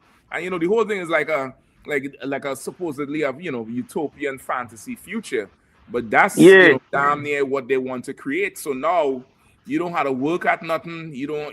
All your energy could go to being a slave for the oppressor. Wow. And think of the level of witchcraft, because of course they got the algorithms, so they probably got all your online data. And take all your data and put it in that AI robot. She know how to dress. She know how to act. She know how to talk to you. That's it. She know how to do all of the, you know what I'm saying, based on that data they got. You know what I mean? Some cat's gonna bring a wife home and think they're gonna get, something sweet and loving. And the algorithm gonna say, treat him like shit. And he'll stay with you forever. The robot gonna come out of the box and bust his ass from the day he get there. He'll be with her in love for 20 years. This place is crazy, y'all. This is insanity, man. Like, without the prophets of the Lord, man, giving you a boundary on your left and your right side so you can walk straight towards the kingdom, I don't see how you survive this place. That's right. But I understand the scriptures too, because it say if he didn't do anything, there'd be no flesh left to save. Right. And Jared, that's so heavy too, because you know what I mean. Like if you just look at the international news, you know what I mean. That whole thing with Syria, they say America took the bounty off of the dude head that they had. That a $10 million bounty on one of the militants that helped conquer Syria. They take that 10 million off his head. And he's known for, taking heads off, and doing a ton of evil stuff, so to say. You know what I mean? Right. You wouldn't, you know what I mean? You would not really, to you, if you just look at America, like you inside of America, not look at what they're doing outside, you would think America is the, you know what I mean, the place where it could be, where it could come, get education, and live a, you know what I mean, a good life. You know what I mean? Yeah. That's You know That's what I the mean? propaganda. Con. And they push that well. Yeah. Man. One of the biggest enemies we gotta fight is this propaganda, that's for sure. Con. But y'all let me keep y'all for another hour and change, man. But Shock, I think we better wrap it up, man. No sweat. So, lock It you. was Saying? good for sure to get your input on all them stories, from that France one to this one here with them robots. Yeah, I appreciate that it. input is definitely what's needed now, because like you saying, they about to flood the TV, the TikTok. They see Trump trying to extort the TikTok people. He talking in code. He really want them to cut him a check. That's what he really want. Yeah. Yeah, I mean, they about to flood everything with propaganda, like you say. Yeah. And it seems like the future program for them is to somehow get control of everybody's mind. Like to get like the same way right now they influencing us. Yeah. I wonder if in the future they seek to control us totally with all of this stuff. Like we need the truth now more than ever. Salaki, I yield. Yeah. He working with one of the richest men, who is Elon Musk. With that Twitter. And all manner of nonsense is on that Twitter. Twitter to me is worse than TikTok. You ain't learning nothing really on Twitter. Twitter, if you really dive into it, it has everything and it's not controlled. Yeah. You know what I mean? At least on TikTok, you might hear somebody trying to, you know what I mean, tell you, mix this, do this, you know what I mean, put this together. But on Twitter, you gain some truth with some propaganda. You understand? And it's almost like it's the same thing what they be doing all the time with the media. You know what I mean? They talk about it's, you know what I mean, it's, you know what I mean, it's freedom of speech. Now with that whole freedom, now guess what gonna happen? A ton of propaganda will come in. And before you know it, you're gonna be saying something that never happened. You understand? And that's what with Elon Musk. He tried to say something that happened in the parliament, which was not true, but he was just saying it. You know what I mean, like, you know what I mean, like, because you have a platform, now you're gonna be pushing, you know what I mean, propaganda with it too. You know what I mean? It's crazy. That's a lot. If I could, go ahead, Cap. I could just, you know what I'm saying, double down on what you're saying, Jordan, and what Captain Doc saying about, you know what I'm saying, how that propaganda work. That's the battle right now for your mind. You know what I'm saying? Your mental health is tied to your spiritual health. We didn't told brothers and sisters that a long time ago and bringing it out in the UPK. Like that's what they fighting for. You know what I'm saying? Like even the scripture said you gotta be renewed in the spirit of your mind. You know what I'm saying? Like we fighting against these principalities because that's what it is. If they can control your mind, they can control your spirit. Right. That's why it's important to be in the UPK, man, because there's a war for your soul, war for your spirit. You know what I'm saying? What do you believe in? If you believe in this, it can give life to this. It can give life to this propaganda we trying to push. We believe in the truth, man.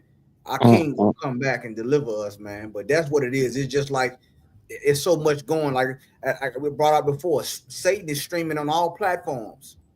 He's streaming on all platforms. He got a lot of subscribers. He got a lot of followers. And all these different channels that's against the truth, he controlling. He's in the back office controlling these things, man. I think about when about Job, you know what I'm saying? When the Lord asked the angels to give you a report. Satan said, I'm going up and down, to and fro, you know what I'm saying? You know, in the earth. Right. He was deceiving people. Now he's doing it with technology. Yeah. His report is I got a Twitter page, I got an Instagram page, I got an X page. You know what? I got these many followers now. I got these many subscribers. I'm gonna push this next week. I'm gonna make them say God is against this and God is for this. And that's what's going on now, man. This is but one channel that he ain't got is the ISUPK. That's right. The Command and General. This is where the truth is at. You can't stop the prophets of the Lord. That's for damn sure. That's right. Cut them or come, sir. Select, I yield. Yeah, that AI and that computer thing, you got to be real careful because it has something now called, well, it's been on for a while, the Mandela effect, where they say a group of people may have a memory of something that happened, but it's almost like it didn't happen. And Yeah, you know what that is, right? That's the no, go ahead, sir, please.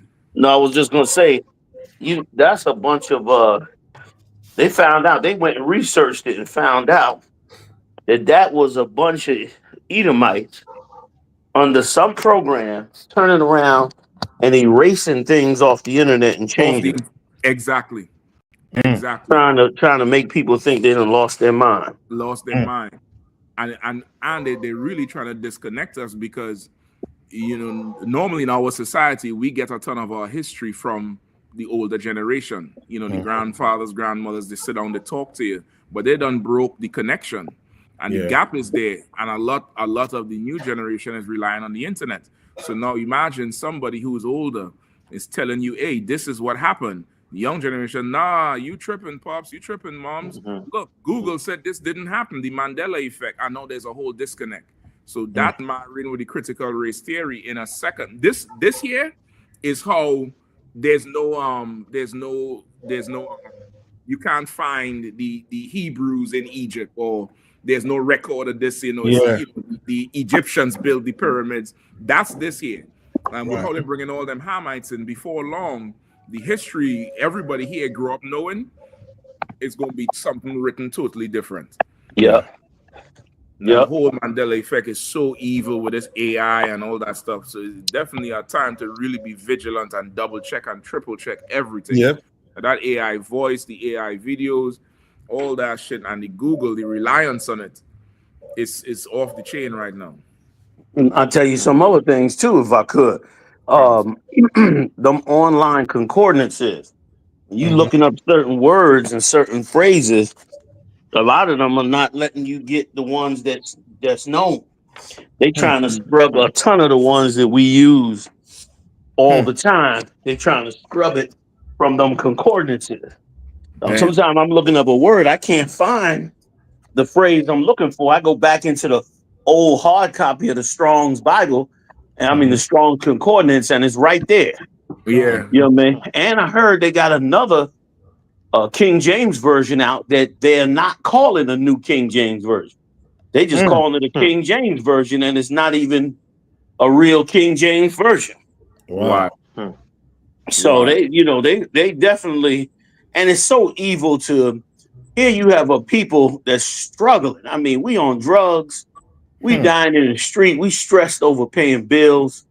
We really messed up. And then for you to turn around now and take the things that we learn or that we know and turn around and tell us our mind ain't working right, that really we're remembering it wrong.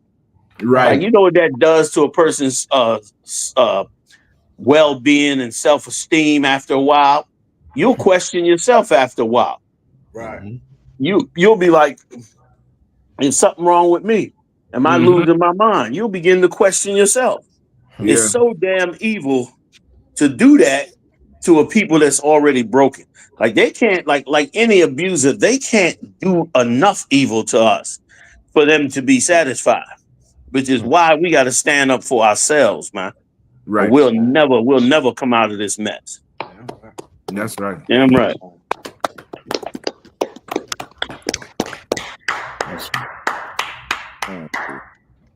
Mashaka, if you don't end the show, these brothers ain't never gonna come back. You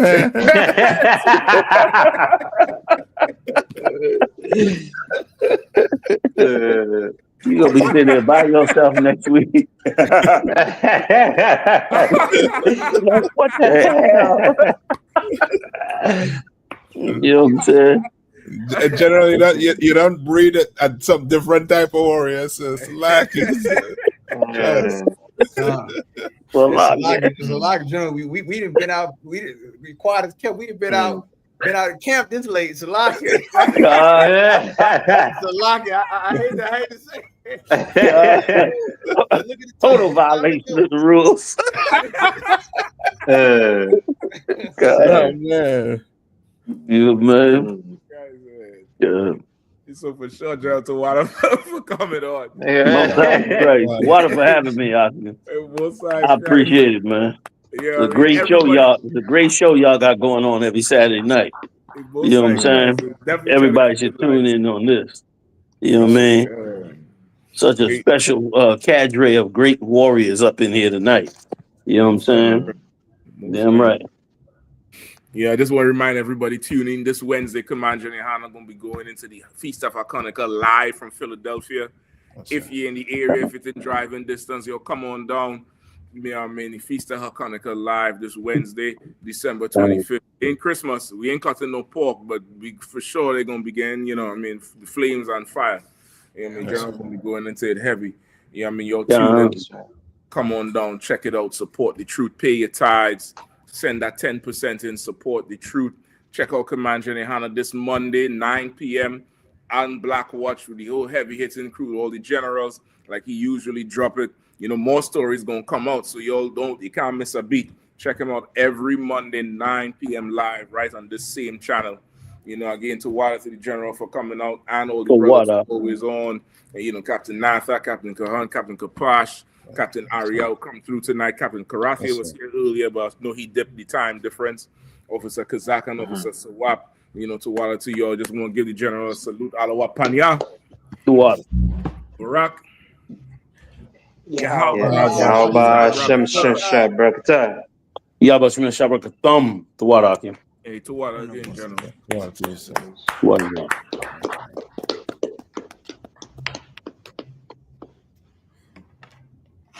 Hey, listen, brothers and sisters, man. If you like what you hear, hit the subscribe button, man. Subscribe to this channel. And also, please, go to isubk.com and pay your tithe. Drop me some cash so we can move around this planet like we need to, man, and do the things we need to do. Everyone west. Everyone west. Everyone west. Yeah,